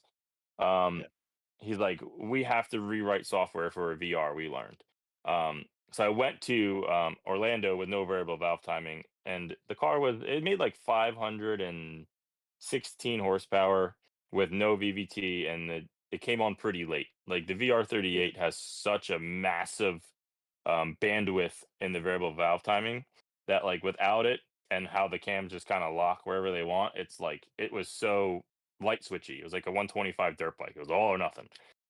Even with the little turbos that it has. So I'm at Orlando, and all we did was we copy and pasted Forsberg setup. Like our stuff was identical. We had the same, still, we had the same shock, same angle, same everything, on the car. So we copied his spring rates, we copied his shock settings, we copied his alignment and balance and everything. We put it in my car, and it was on a bank track. So I like go out and send it, and like it was pretty undrivable. Like it's not that it was undrivable. Like for Chris, like if Chris got in it, he would have probably hammered down. Um, and I and he probably would have looked great because it was the same setup as him, and he can drive anything. But for me, as the first time ever driving this car, because we didn't have any practice testing or anything, like all I did was a hit down the main like strip of Orlando Speed World. That was it, just to make sure it worked. I had a pretty steep learning curve, and I remember I was on the radio with Shayna and Moose and some other people, and I'm like, "F this thing, I can't drive it." Blah blah blah blah blah blah blah. And I didn't realize that Forsberg was on the radio, and he's like, "Hey bud, why don't you bring that thing in? Let's figure it out." And I remember I was sitting. This is the first event, with Forsberg racing, and I'm sitting there, like, "Oh crap, that's it." Oh shit. I just totally mother after this dude set up while he was on the radio. Um, so we went back, we made a bunch of changes, and we did all right at that event. I think we had one more time with Nick Novak in top 16, I believe, for my first event. I don't remember. I think I qualified 16th or 17th, finished 16th or whatever. I know it was in the top 16, but anyway. So the car is a lot different in some ways than an S chassis. Now we have learned a lot. Like I actually really like the Z. It's just different because it's a newer chassis. Like everyone says this that runs newer cars. It's like there's so much more metal. The chassis is so much stiffer. The safety requirements of a newer car are so much higher. So they incorporate so much more steel into them, or any type of material. All the current cars deal with this, so it makes them at stock weight pretty heavy. Ours is very light. At 370, fortunately, or any Z, a new Z or a 370, you can get really light if you try. Surprisingly, um, but it drives well. It's just different. It's a double wishbone front end, so the steering is a lot different than a McPherson strut car like a S chassis or E36 or 46. Um, the rear end is almost identical to a S chassis. It's just literally flipped. Like the geometry is the same exact as an S chassis, just upside down. Oh, Um, Yeah, so it's the rear is very similar to an S chassis, and it's very easy to dial in. Like the rear end of my car is so basic for how fast it is. People they like laugh. They think that I have like some crazy grip kit or something in the back of it. Like I got stock rear knuckles, I have a stock upper control arm, and I have Park Shot Max adjustable arms, and that is it on the back of the car. There is not like there is a sway bar that has never been hooked up. I use it to tie the car down in the trailer. Um, and we have some really, really, really good, three-way BC coilovers that help a lot. Um, but yeah, our setup is in the rear is very basic, and as Brandon can attest because he's put a stopwatch to it, the car can be really fast in Pro Spec if we want it to. Yeah. We can easily and have been the fastest car in Pro Spec if we need to be. Um, Yeah. Yep. which is as we've learned is not always the way to go in Pro Spec. Especially not in Pro Spec, I'd have to say. Yeah. Yeah, it's fun for us. Like, as James, our crew chief, he likes that challenge of making the car faster. He's like, tell me how much you want in it. And like even if I tell him like to put half in it, it's like he's putting the whole kitchen sink in it. I'm like, all right, brother. Yeah. And Yeah. then it becomes like this fun game, like I'm not scared. And he's like, you're not scared. I'm like, I'm not scared. He's like, you're not scared. Okay, there we are with this crazy gripped up car pulling Pro One times through the track. But Yeah. um it's really a fun chassis. I've come a long way with it. There are things that I would to answer your question originally you asked was what I would change about it. Um, I wouldn't really change anything that is Nissan related to it. Like I would say the chassis is almost like a Z is like meant to be a race car. Like in the way that it is designed and the way that it is, it's like you look at it and it is so much better as a race car almost even than it is as a street car. And I daily one every day, trust me. So I could say this. I drive a Yeah. 370Z every single day of my life. I Yeah. got one with almost 200,000 miles on it. With some GT radials on You there. know, yeah, yeah, I got them. They're down to Yeah. cords right now. I literally just checked before walking inside. I was like, oh boy, my tires that I drive to work in are corded. Um, Still driving on scrubs, if anyone's wondering, literally in a Z. But I would say um, in my setup, I want to change the power steering. We run an electric power steering pump, an MR2 pump, which now there's just better ways to do it. Originally, that's kind of like what a lot of people ran, and then my car was is built by MA Motorsports, who built a lot of Forsberg's cars. So he copied a lot of the way that he used to do things, and it works. Don't get me wrong. I just would like the steering feel to be a little better. It's like it's very, very stiff. Like the car almost feels like it has no power steering, even with everything I've tried to make it have more feel. So we might make a change on that in terms of what kind of pump setup we run. Um, Francis had asked, I'm not sure who Francis is, but they had asked Weisfab. so um, Forsberg's car is on Weissfab for this year. He's made that pretty publicly known. Um, it's uncertain if my car will be on it or not. I definitely would like to drive it. I know we were kind of waiting to see how he felt too. So he drove it this past weekend at Willow. Um, I didn't get a ton out, I didn't get to talk to him yet about exactly the specifics, but I did get some word that he liked it and that it went well. Um, so I'm definitely open to it, and I would like to try the Weissfab. The Z has like any FD car, I should say, but the has a unique steering feel in the front. Like it's very, very not involved. I guess would be Yeah. the right word. That's It's what I've kind of like is that maybe like I can tell because I've seen you drive forever, but even still today, like your angle is definitely more timid, I'd say, in that yeah, car it's as opposed to the other. yeah, and like the Part Shop Mac makes is a great kit, and I will say the pluses to it are really high. Like it is very, very strong. It gets a ton of angle. I've never had anything fail on it, like at all. It looks good. Like I have a Yeah. lot of pluses to it. Um, the only and they have been really open to working with us. They have made changes. Like now we have Ackerman adjustment and stuff like that. Um, it's just like in my case, the only issue which is solvable but would require a little bit of a change of the knuckle is In the FD car, we have to run it really high. Like the ride height is near stock height, if not taller. Um, Mostly because of our sway bar design is underneath the car versus like it's a hanging sway bar versus like a one Yeah. above with the link hanging. Um, just because we don't have a lot of room. So like we run the car pretty tall, and plus the diff being so massive, like the rear of the car is pretty tall. So the geometry of the cut like the Part Shot Max kit is meant to work at like really low ride height, and it's Okay. sick. Like if your car is like slammed, it works amazing. Like I'd say Yeah. it's the best kit to put on a Z if you want it to be like hot boy and low and cool. Like that is for sure. Just some of the toe gain and toe stuff, like basically bump steer. Um, it changes a lot when the ride height is higher, and we've done a lot of things to try to make it a little bit better. Um, and it has been like I enjoy drive. I've learned how to do it now. At first, it was a bit of a learning curve, but now we've figured it out. So we'll see if we end up on Wisefab. I wouldn't be upset if we stay on Part Shot Max. I love the relationship with them. Like Tommy's a great dude. I love everyone at Part Shot Max. All my other cars are completely outfitted with it. My FD car is obviously still on it. Um, but we'll see. I'm open to the try. Like obviously, it's hard to argue with the results, is the way that I say with anything, you Yeah. know. And like look at the results Wisefab has across the board, and all different types of, all different organization bodies of drifting. Whether it's Drift Masters or anything else. FD. It clearly works. So I'd be interested to see how it feels and give it a try. Yeah, You you know. can spot their product from a mile away while looking at the Yeah. front end of a car. I mean, that blue does stand out. It always blows my Yeah. mind. Not many people ever like go and get a powder coated color. Is there like a law behind that or something?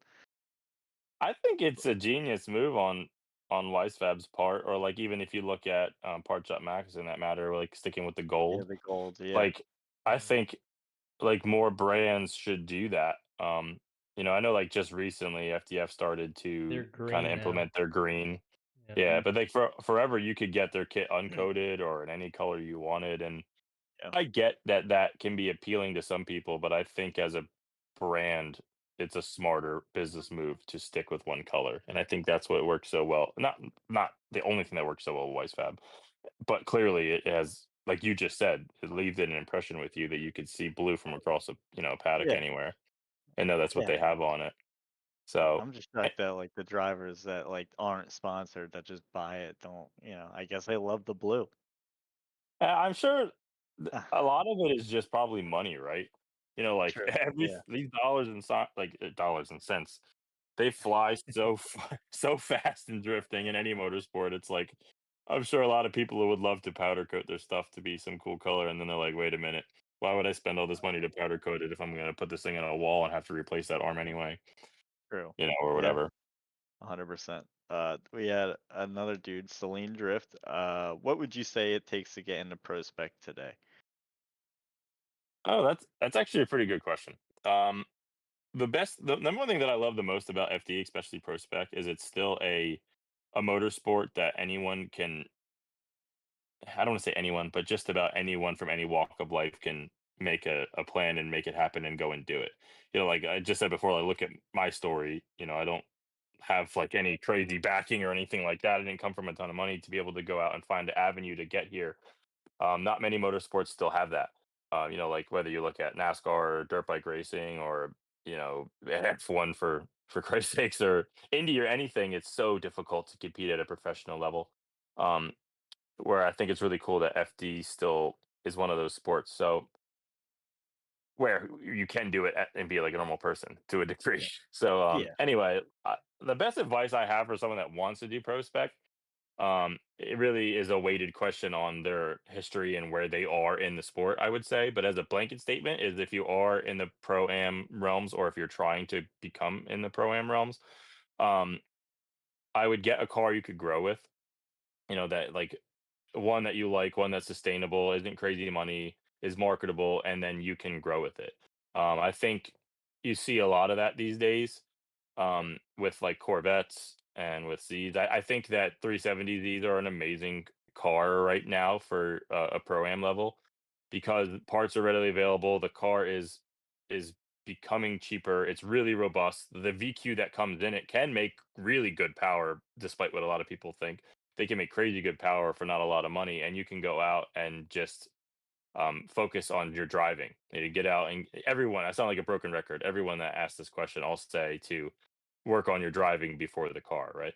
Yeah. And I think that's where like Z's are really good at. You can get a seat time car, get really good laps in without eating tires like crazy, and it isn't super expensive to use it, while still having a car that can progress with you all the way up into your pro ranks. Um, True. without a ton of money. Like let's say if you're building a Z and you focus on the chassis and you're driving and you keep progressing, and then you get to the fact that you're probably going to do pro spec. Well, if all you're changing is a power plant to get more power, that's a lot cheaper and smarter than learning an entire new car. Yeah. Um, I think Yeah. some people like if you it's hard. Like the best example is like look at Hobson, right? Like he's so dominant in an S chassis and he knew it so well. And don't get me wrong, I would never fault him for picking to go with RTR as his Right. run to pro. I think every single person would be like, absolutely, let's do it, even if they've never driven the car before. So I'm not saying it was a bad decision. I'm just saying it proves my example that if you're trying to learn a new car or learn something drastically different at the same time as learning a new level of the sport, it makes the growing a lot harder and it can be a lot more discouraging. Um, True. you know, for a lot of people, let's say if you go out and have like a really rough year, you might get discouraged and not want to do it ever again. And that's a shame. Like I'd rather see people go out there and just be more confident and whatnot. So I would say definitely picking a car, like I said, You that talk, is you growable, talking about yourself? myself. Yeah, you talking about No, yourself? I mean, that's kind of what I did, and unfortunately, I guess I didn't realize that it was the case. Now, the reason I had to pick a different car for that record, so Well, I mean I for would this say, past year too. oh How you well, said oh, did we don't get lose him? Oh, discouraged. No, sorry, I just Oh, lagged for a sec. yeah, say that one more Um, time. I said you said don't get discouraged if you're not doing well. yeah. It's I guess I mean I had at least I got second place this year, so I had You or did 2024. I did have Yeah. you it's a do great at Atlanta. yeah, Yeah. because You it's a got road course and it that Cause one's in follows I'm the a there. bag. racing That's line. why. That's why. Cause Yeah, I'm there. Yeah. Yeah. Yeah. That's why. you were at New Jersey. What happened there? Yeah. You And know. Utah. Shh. It's okay. It's I don't fine. want to talk about Utah anymore. Um, I'm done with Utah. Um, but yeah, it's kind of like what happened, But at that point, like the difference between that and what I'm saying is, I already know the car, and I already know that if I do put my ducks in a row, I can do it. It's hard for some people if it's their first time competing in a pro level, and they're also learning a new car and they're not doing well. They might just get discouraged to think that they're not good enough to do it, when in reality they probably are good enough to do it. They just made the path harder for themselves. You know what I mean? Yeah, I mean, we look Yeah. at like Chris Leonard last year and like compared to his first year 2 years ago, where like the dude would be lucky to make a pass, 2 years ago. And then now this past year, like, not saying that he was bringing down the house, necessarily, but he was winning. He was beating people, Yeah. Yeah. like He definitely he definitely was being a cowboy out there on that Mustang. yeah, he really was. That's to say Yeah. the least.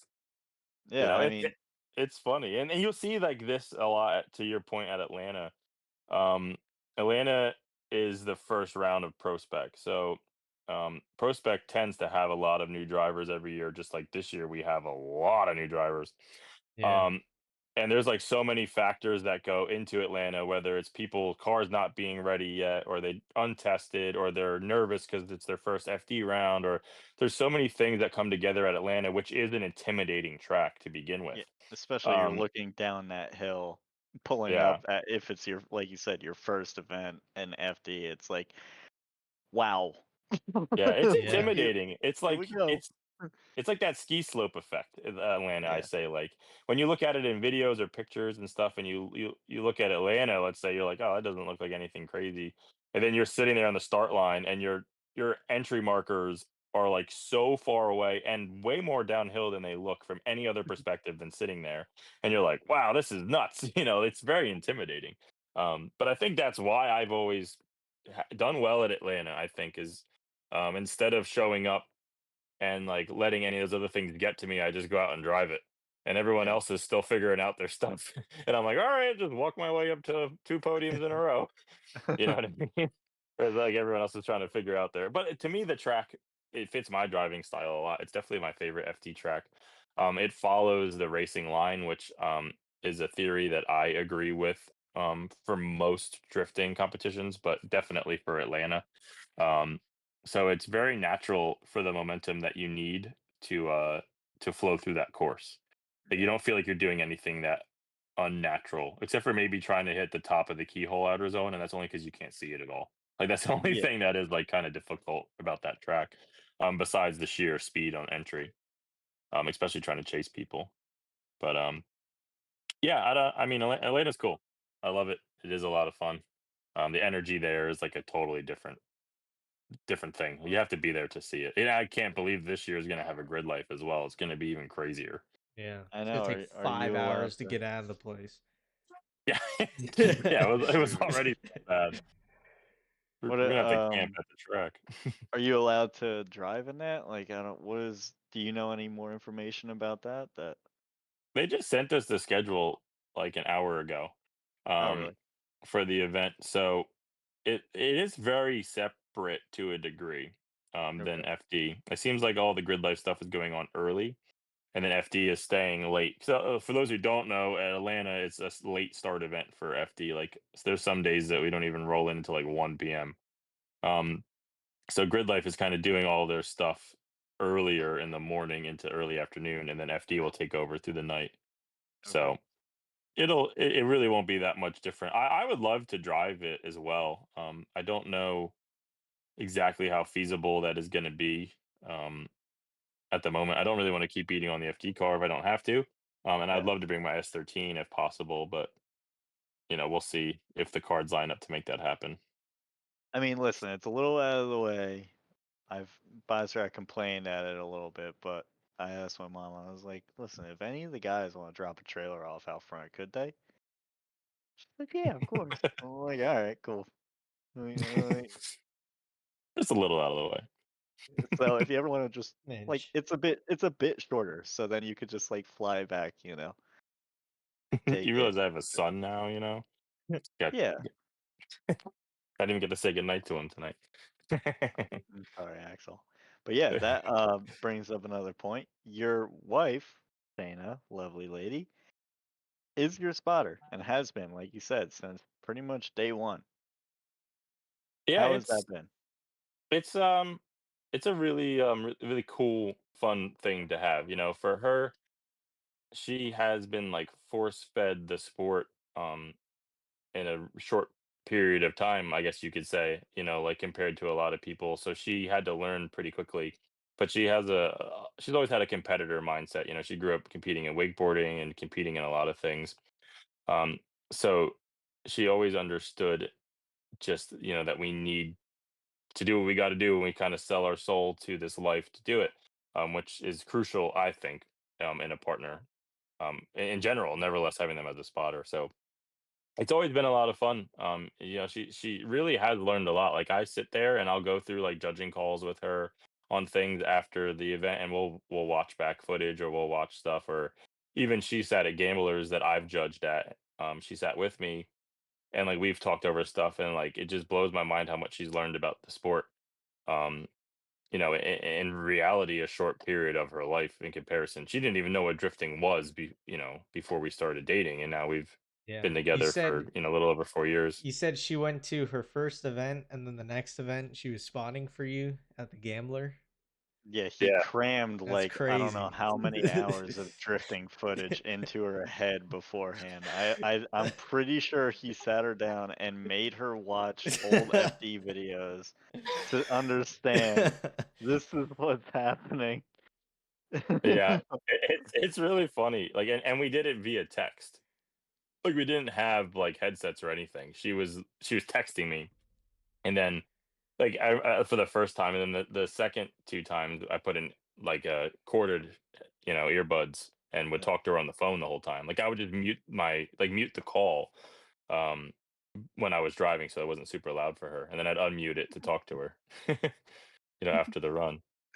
Which was pretty Uh, funny, and I mean, obviously, Brandon's been on the radio with her a bunch, so he knows she definitely knows what she's talking about, um, and she's come a long way, so it's been a lot of fun, to me, it's nice to have that type of candor with someone over the radio, especially your significant other. And she's definitely not afraid at times to tell me that I suck. I think it's even funnier when she like helps spot for people like Ricky or Matt. She just like flat out tells them they suck, and I love it. It's so funny.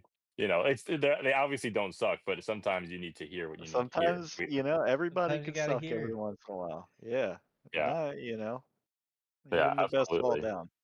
So, Yeah, exactly. So it's been awesome. It's been a lot of fun.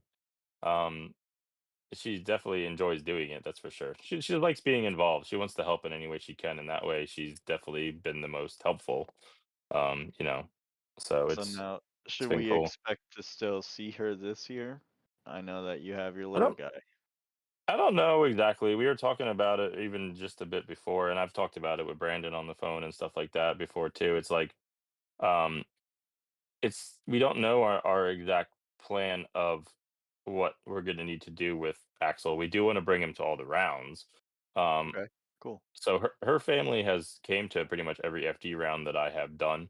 Blows I my think they mind have. every time. I think they have come to every single FD round I have done, It actually. could it could be Um, even like 2 hours left of the day, and they're like, "What's up, guys? We just came in from don't who knows where." It's like yeah, some like, yeah, okay, what the hell? yeah. They Uh, have definitely been to every Formula Drift round and many of the grid lives. yeah, They've been to Gamblers. They've been to yeah, just about everything I've done in a car. So if they do still come, they obviously could help with Axel. We're trying, like we've had, like Brandon has helped me with spotting at a few rounds now, and I think that he absolutely kills it. So like we have discussed an avenue of having him help or fill in if she can't or whatever. So we have ideas and plans. We'll see how it goes as we get closer, but yeah.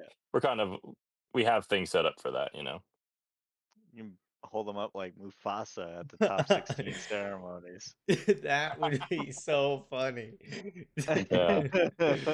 I tried to bring him up here to have him on this call right now earlier, but Put some he had to put go to bed. some put some insert your sponsor that I don't know who currently is Uh, of oil on their forehead. Did you say oil? Yeah. Oh yeah, we're Like Mobile One. Mufasa, yeah, like how they do. Okay, yeah. That's what I thought. I didn't it know. I should be didn't want to say the wrong thing. part of the partner program. It's like every time 16, you get a baby bib with your logo on it. Oh, that's That would Uh, funny. be I like that. That's funny. a good idea. There we go. we're full of them. So if anybody wants to reach out to us, we're just, throwing shit at the wall and something's gonna stick. So This is a think tank. that's Yeah. yeah, that's it. Definitely not the Shark Tank. But Yeah, I'd say it's not a Shark Tank for sure. what were your thoughts this year on seating bracket? Unfortunately, honestly, dude, this was the worst driving that you've ever done this past season, and I'm sad to say that. But you came out really hot, and I was like, "Holy shit, this is it." I'm like, I know he's got it in him, and then it just slowly dwindled off, and then you got stuck in the seating bracket fucking evolution. That is not a good time. Yeah, So it's like a revolving door of questioning if you want to do FD anymore. That's pretty much what the seating bracket is. Um, going yeah, back to it's how I didn't drink and now I do, and that's the only reason why I continue to do FD. I know, right? Um, it's yeah. I mean, to answer your question, like I agree. When we got second in Atlanta, I was like, "This is my year. We're going for the championship." I mean, every year I go for the championship, but Well, when yeah, we only have 4 rounds and you leave the first one in top 2 points, you're like, "Yes, this is the year that we're really going to go for it." And then we came into New Jersey just with such a good set. We had such a I think we had such a good setup with the car in 2024 in comparison to previous years. It was drivable and still really fast. Um, it's funny that I said this the other day too with Jacob Geddens, but it's like at the two times that we went to Atlanta were the two times my car were like the most free, like the loosest setup it's ever had, and we got a third and a second. The only two podiums I've gotten in FD. Um, so we went to New Brandon, you want to Jersey. attest on that? No, I'm kidding. um, Brandon's been yelling yeah. from miles away, "Loosen up the car, loosen up." Well, the problem is he shouldn't be handing out golden stars in practice on whose car's the fastest. So, I want to win them golden stars. I won't hand out Um, no more golden stars then. God Yeah, damn. everybody gets a thumbs down. Yeah, Thumbs down to everyone. you Yeah. for. I'm not. I'm I just. loved No it. one's getting time this year. That's just what's happening, dude. We'd get we'd finish like the practice. It was funny because anyway, we go to New Jersey and I'm like stoked on our setup. We definitely introduced a lot more grip into the car, but we were just I had the best practice I've ever had in my entire tenure of doing FT. We were just running doors. We like everything felt amazing. Lead runs felt amazing. I was like, we're set. We finished like all of our practices. Here comes Brandon Gardner over the radio. Yeah, got the golden star of practice today, Alex. You're the fastest prospect car out there. And I'm like, yeah, here we go. Like this is this. Like, I wanted to go in New Jersey to make a statement because I knew we were second in points, and I was like, I wanted everyone to know that this was my championship to win. So and we just killed it in practice. And we go out in top 32 and just make a total ass out of ourselves. Who did And you go against again? I I forget. had Jeff Donati. Donati. Okay. So I do, and I'm not blaming FD or Englishtown or anyone but myself because I'm the driver and I should compensate for this. But I have ran this scenario because this is where my whole year essentially went wrong. I have ran this scenario through my head annoyingly way more times than I should have. So right before New Jersey, they moved the the walls back on the track from where they Oh, that's usually right. are. Yeah. Like we Yeah. have driven on that track. I should say I have driven on that track a whole lot, and the Yeah. concrete walls were always right up on the track, like right against it. So they moved them, and I made a foolish mistake, and my reference point was off on like the transition in the like behind him through the smoke in the chase and I just assumed that I had more track than I did because my reference point of the wall was moved. So Yep. like I dipped a tire, two tires off basically. One tire in the dirt, the other one went off because of the way they paint the track. And I got a zero because of that. And he also dipped a tire off in his chase, but just not as bad. Um, and it's unfortunate because I don't personally agree that two tires off should be a zero in Yeah, drifting and or they made that change just for that round. That yeah. 2 tires Yeah, off would automatically be a 0, which is yeah, dumb. was ridiculous. So it's like it's like the rounds that they made it two tires off be a zero are the same rounds that I got knocked out for it. As ridiculous as that is to say, which is my own fault. Don't do it. I should know better, and I know I'm a better driver than that to do that. So anyway, it brought us into the seating bracket, which I know that they have a lot of changes for it, which I don't want to speak for FD. I do know what a lot of them are, but I don't want to like air out their plans before they do it. So, just I'll leave that be. The seating bracket will be different for this year. I have read through all of the changes, and I do think that they are for the better. I am excited to see how it works out. And the good thing about Formula Drift is they do seem to care when there is a vast majority of people who feel a certain way to a degree. So they are definitely making changes. The way that it was ran in 2024, I strongly disagree with. I even Okay. said this on the FD podcast, the Outer Zone one. Yeah. Um, I don't believe that the qualification of any round should be based off of a previous round finish. I think it's just not a very fair or logical way to go about it. Because it's like, how can you qualify me at a round off of how I placed at the last one? Like it doesn't say Yeah. how good I am at this track. It just like Yeah. it's one of those things that it's like once it just keeps kicking you when you're down. That's what the way the seating bracket was. And in pro, the way that it ran, at the beginning of the season I thought was very exciting. Um, it was some of the best driving I've ever seen in Formula Drift was in the first few seating brackets in Pro, I think. Um, and then it started to fall off. Like it kind of got stale, or people wouldn't roll up to the line, or some people would just bow out, or like it just didn't really end up that entertaining towards the later part of the year, in my opinion. Mhm. But mostly for the most part, I just prefer qualifying. It's just the way that I am. I prefer it. I always qualified well in Formula Drift. I had like very many top three qualifications in the years that they did qualifying. I just prefer it. I like it a lot better. I think it's more relevant. I think it's more entertaining as a broad statement.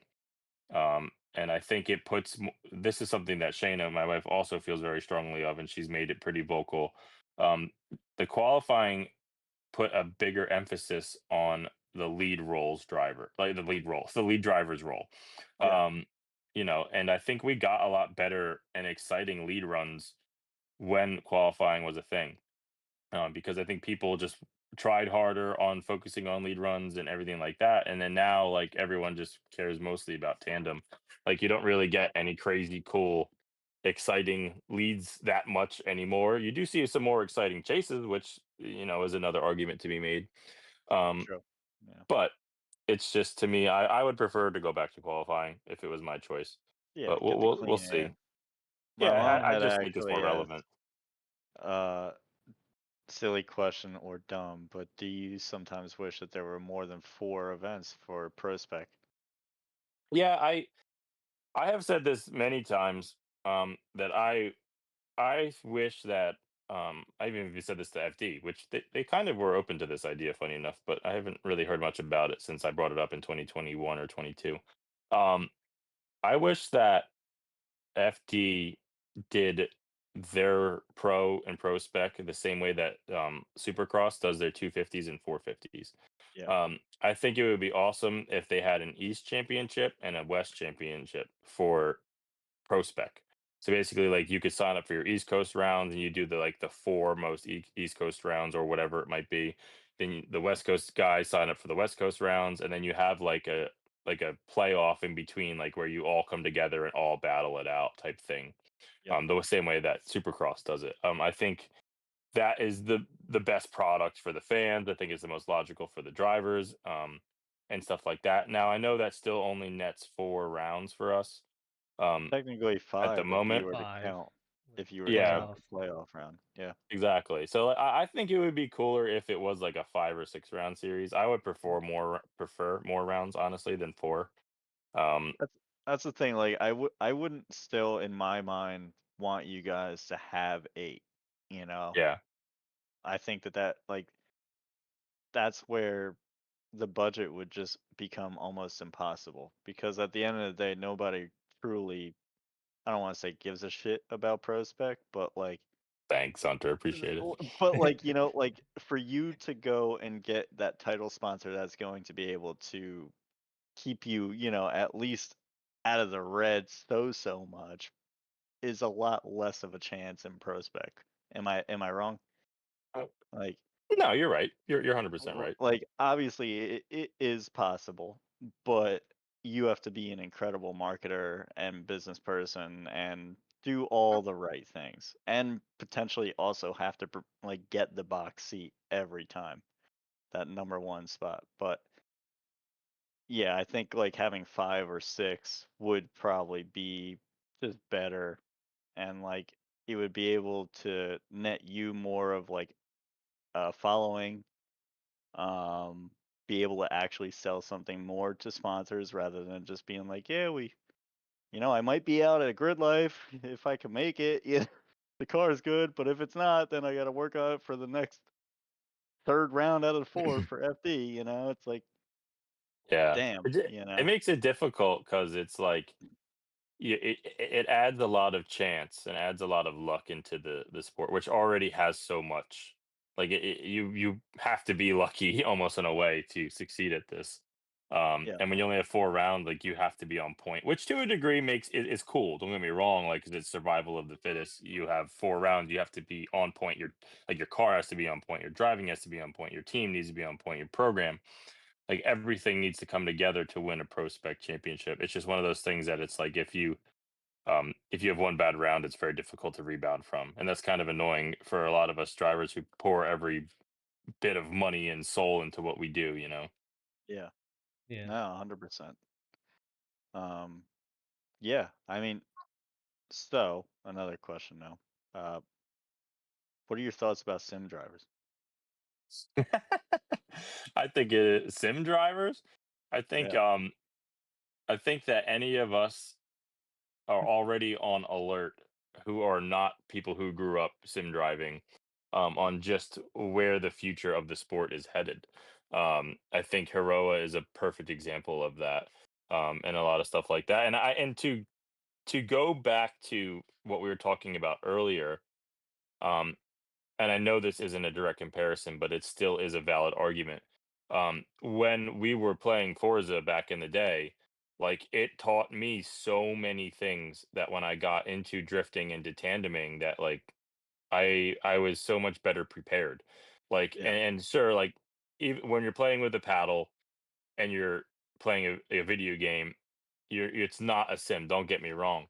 Um, but it still taught me like initiation, it taught me your transition timing in the chase, it taught me chasing in general, it taught me so much stuff um in drifting that I think directly translated to me being pretty good at it when I started driving. Like I think I get so many of it directly related. And that was even with a controller. So Yeah. like Yeah. to transition that to where this sport has gone now, like with like the sim setups that you guys have and the sim setups that that Brandon markets and stuff like that, it's like and drives, it's so much farther on from that, and these kids have access to it, or anyone, not even kids, but anyone has an access to it. So I don't want to say easily, but you know what I mean. Like realistically, anyone can do it as long as you can afford to get a setup, and you could set it up in your house. You could do as many times as you want. You could sit there and Yeah. play every day, all day, like as soon Yeah. as you get home from school or work or whatever it might be. So you could really perfect the craft that. Um, I can't see a single thing negative about it. You know what I mean? Like it's a home run on really all fronts, especially for the sport because it's just going to introduce more and more drivers like Heroa. And it's just Yeah. it's going to be wild, to think down the road, and it's just going to keep bringing that bar of age a lot lower too. You Are know, you gonna like Yeah. try to get Axel involved in this whole money pit at an early age, or yeah, he's definitely gonna be on dirt bikes as early there's as more he's money in that? capable. More Um, money, and you can get a couple dirt bikes for the cost of a drift car. yeah, I mean, exactly. So there's to your point of the sim stuff, though, it's like you can't, I don't think, really make an accurate sim at all for dirt bike racing. Like, I just don't Yeah. see how a sim would resonate nearly as well for trying to race dirt bikes as it would They cars. they got Um, MX bikes, and yeah, you still I know there's things that Yeah. exist. yeah, It's a you fun still little use a game. Um, controller though. Yeah. Yeah, but they're You, still wait, stuck in the controller phase that us car yeah. people were stuck in, whatever, 20 years ago. You know what I mean? So it's different. So for him, yeah, I want to get him on dirt bikes as early as he's capable of. And I definitely want to get him playing like Sims and stuff like that as early as he can.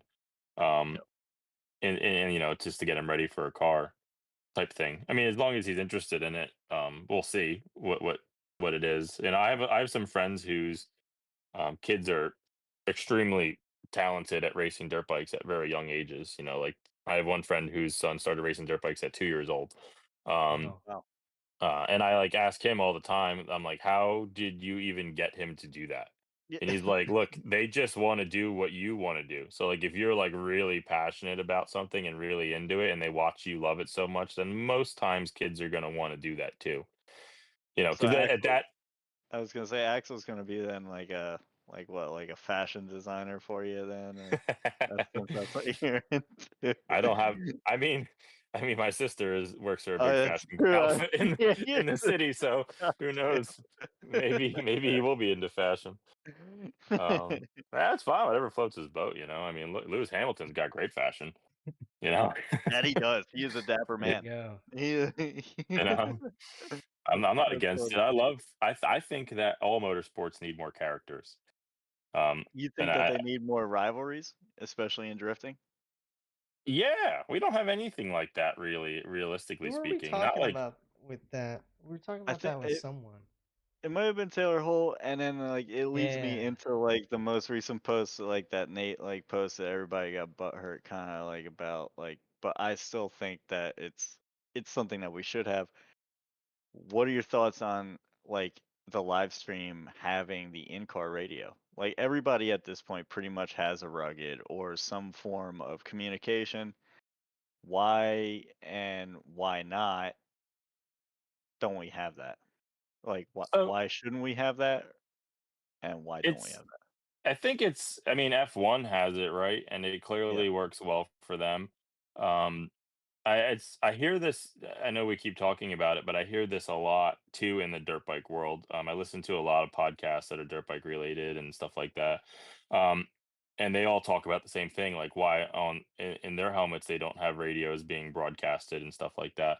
So I agree with you. I think that it would be a really cool feature. The difference I would say that we have, Mhm. in drifting in comparison to, like, let's say Formula 1, is it's very, very seldom, if not almost impossible or never are we talking on the radio while we're actually doing this, drifting, like while we're actually driving the car. So, that is one bugaboo. The second bugaboo is we don't really have enough time. The second that our run is finished, we're immediately talking with our spotters, trying to gather as much information as we can while we're pulling back up to the line about the other driver. Now, that is something that I don't think any driver would sign up for being vocalized over a live stream. Okay. I don't think they're going to want any of that out and about, like that Yeah, type of I conversation. guess I shouldn't say like the whole thing being live streamed, but like even in like F1, they pick and choose, Yeah. Yeah. for like Like what's even over the NASCAR. Like broadcast. I know Yeah. NASCAR, they're like they got the spotter going all the time, yapping in their ear, saying who's above, who's below, they can move up or whatnot.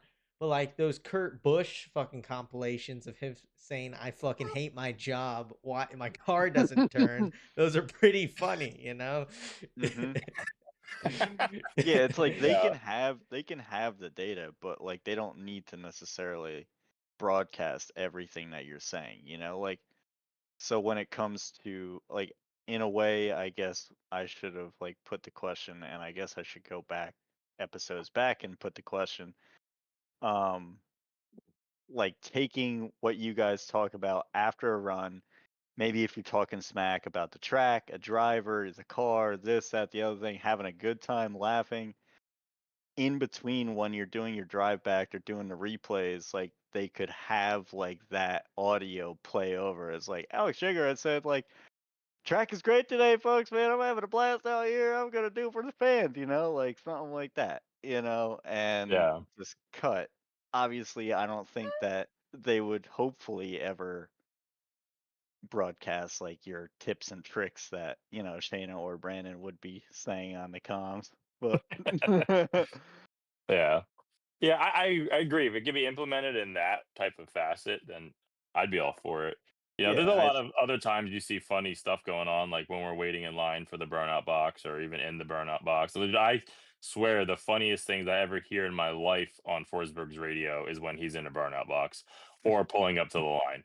Like I'll just leave it at that, man. I've had that dude be rowing gears down the start line of any track just saying the most outlandish shit over the radio. And I'm like, how are you even holding the button right now? Like, like while you're rowing gears down the front straight of like Utah. it's It's like so me going funny. for looking for the teleport the pit button, but he's looking for the radio button to talk smack. Yeah, it's That's funny. So funny. yeah, if it could be implemented like that, I think it would help the dynamic of the Formula Drift live stream too. Because we are a lot of stop and go, you know. Yeah, There's yeah, definitely times where there's waiting too, so I think, like, that would help break up that time where they're not really doing anything. Where Yeah, Jared and Jake were just talking and talking and talking, or when they're exactly. going on And commercials. it would build your guys' character more. Obviously it would build the drama up and the pro, and people would have more of like a dedicated, I think, in my opinion, like a fan favorite, or like their own personal favorites. And then when it comes to prospect, like it would build that dynamic and the character of you guys, so that way people would actually like care. Like going to like look at Cletus, who did the ARCA race, and they get, very minimal viewership ever when those races are happening. But then this guy shows up and he does like a silly interview, and it goes viral. Obviously it is Cletus, but like that's like how a lot of us ultimately are. It's like if we could just like kind of show that we're like kind of silly, or passionate in some circumstances. Like, it's not all roses, but like to have those things like actually shown, I think would make a bit of a difference.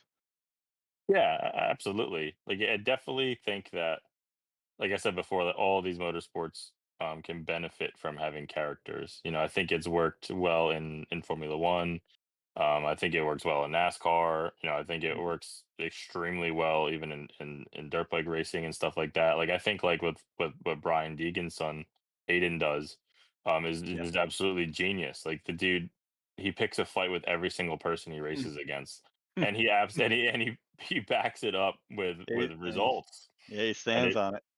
and people just love it. Like, I get more excited to watch his races than the 450s, and he only races, on the half West Coast half the amount. 250s. Yeah. So I'm like, when it's a East Coast round, I'm like, I don't even really care about watching the Yeah. 250s today. I'm not going to see him, call someone a bitch.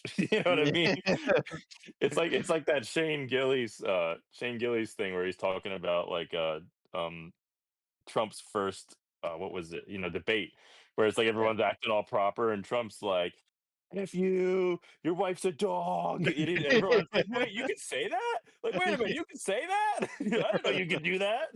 It's like that. Like, you need more people that just say like that kind of stuff, and it's for the show is the point of it. You know what I mean? Like, Yep. in the motorsport world, it helps the show, Yep. and builds these personalities behind everyone. And to your point, like, we all are kind of silly people. That's like how the whole Forrest Faustberg thing we joked about before came to be. It's just people being silly, and or Cletus McFarlane, or Yeah. Ronnie Mack, or there's so many people like that over different types of motorsports and stuff like that. Larry and Tyser, you remember him, or Oh yeah. you Yeah. I'm know, just gonna send it.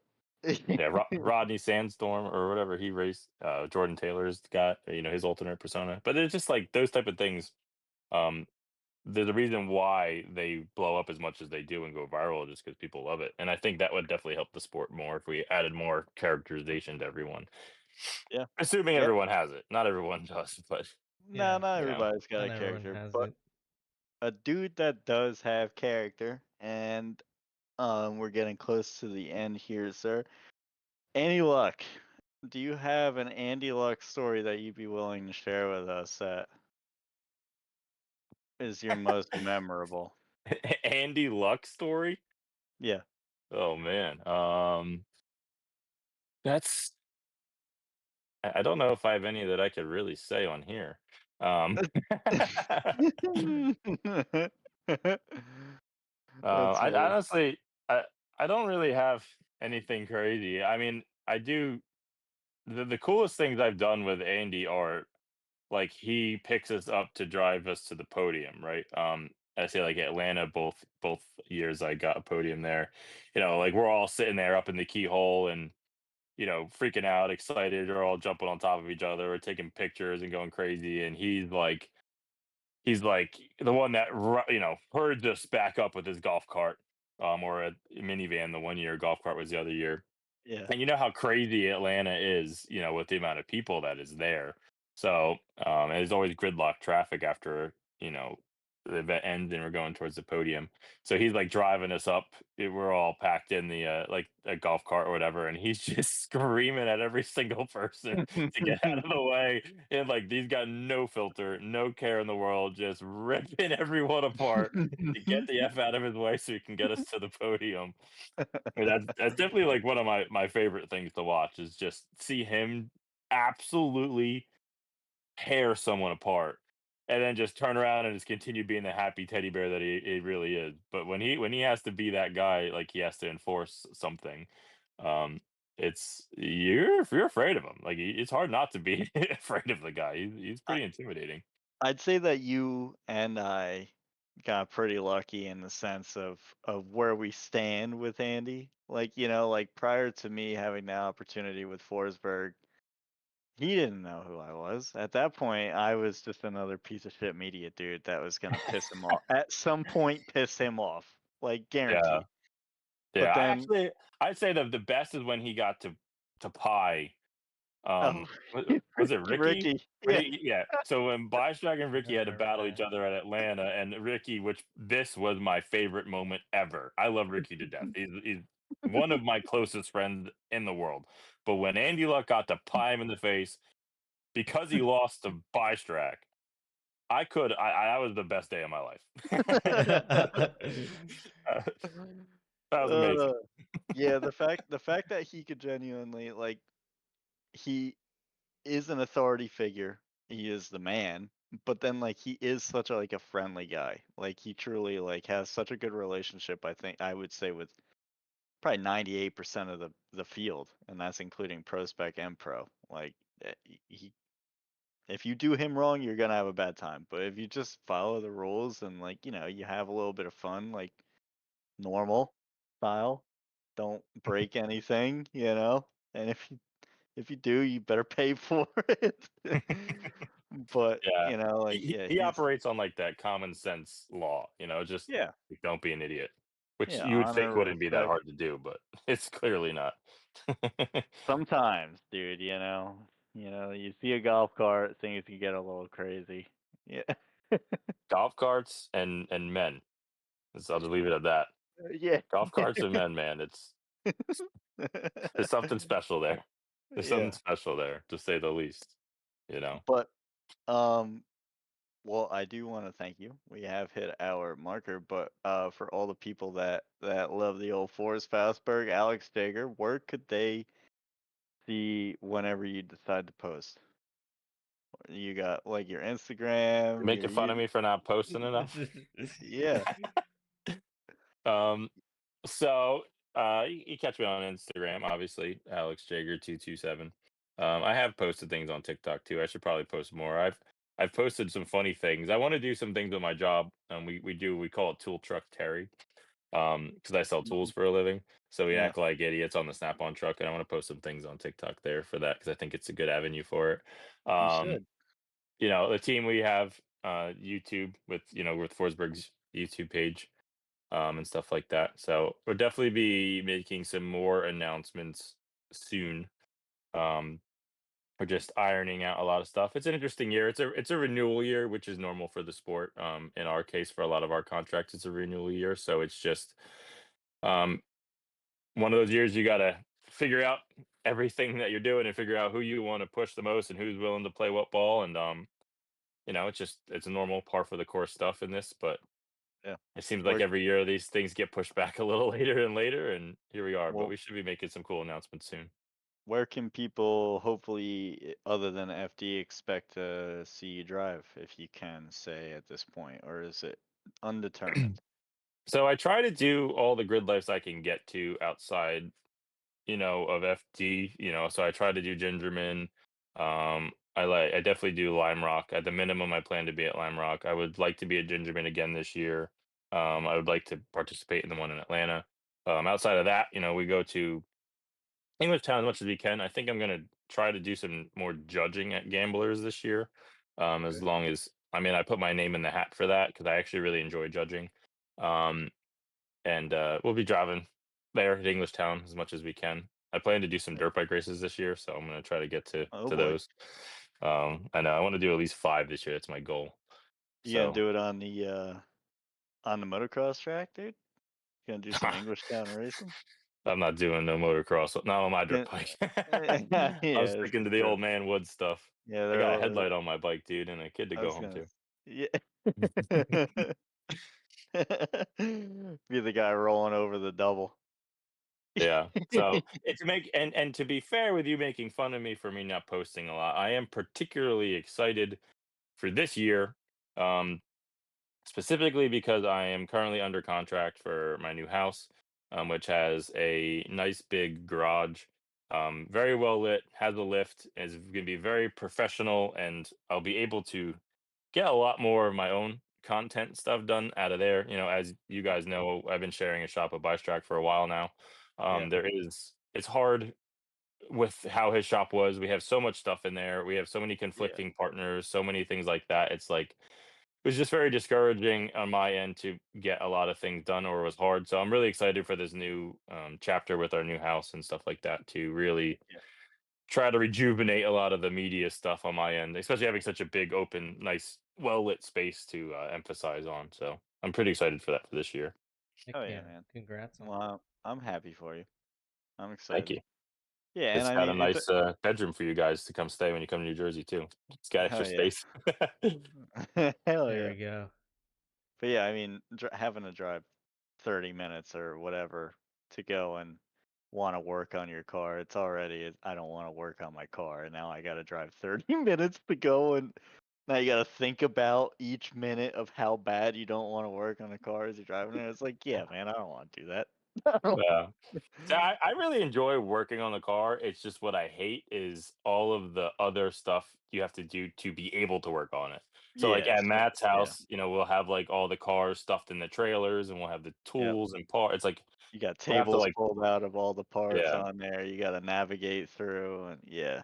Yeah. Like I just want to be able to like walk into my garage, the car already set up on the lift, go do what Yep. I gotta do for a bit, go inside, eat dinner, I'll mess with it again the next day. Like, Yeah. that to me is the dream. And that's what would be Yeah. nice because like the garage is right attached to this house. Yours will So be a good one-man garage that has all your stuff, and then the same with him. That'll be calmer. yeah, it'll work out well. His will be a good size for him. I'll be able to fit like all my stuff inside. I'll be able to put my rally car back inside and get working on that as well. 86? So what'd you say? 86? 86. 87? What are you talking 87. about? Sorry. Yeah, sorry. 87's gone. Oh, 87 is sitting in a I don't even know where actually. We'd have to ask Corey Prisco. no. I gave it to him. We still have the SR to it, but my rally car is sitting at Matt's house in his backyard. So I'm gonna set the rally car up in the garage, the 240. The garage is big enough that we could fit like well, probably with the lift 7 cars in it. So Okay. Oh, yeah. it'll be a nice setup. So Hell yeah. But, very excited. all right, brother. Well, thank you very much for joining us on this episode 37, the finest Alex Jagger that there is. Well, thanks for Um, having me on this Tuesday. yeah, no, I mean, we tried before, but it was still snowing out, so I appreciate you Yeah. for joining us, and yeah, I look forward to seeing you out there this year. Hopefully, you really show them what you really are. Show 'em what you're made of. Yeah, for real. I can't Yeah. I can't go walking around saying like, my boy Alex is like the best driver I know, and then you go and decide to not want to compete past 32 anymore. So Oh, I want to compete I'm past 32. kidding.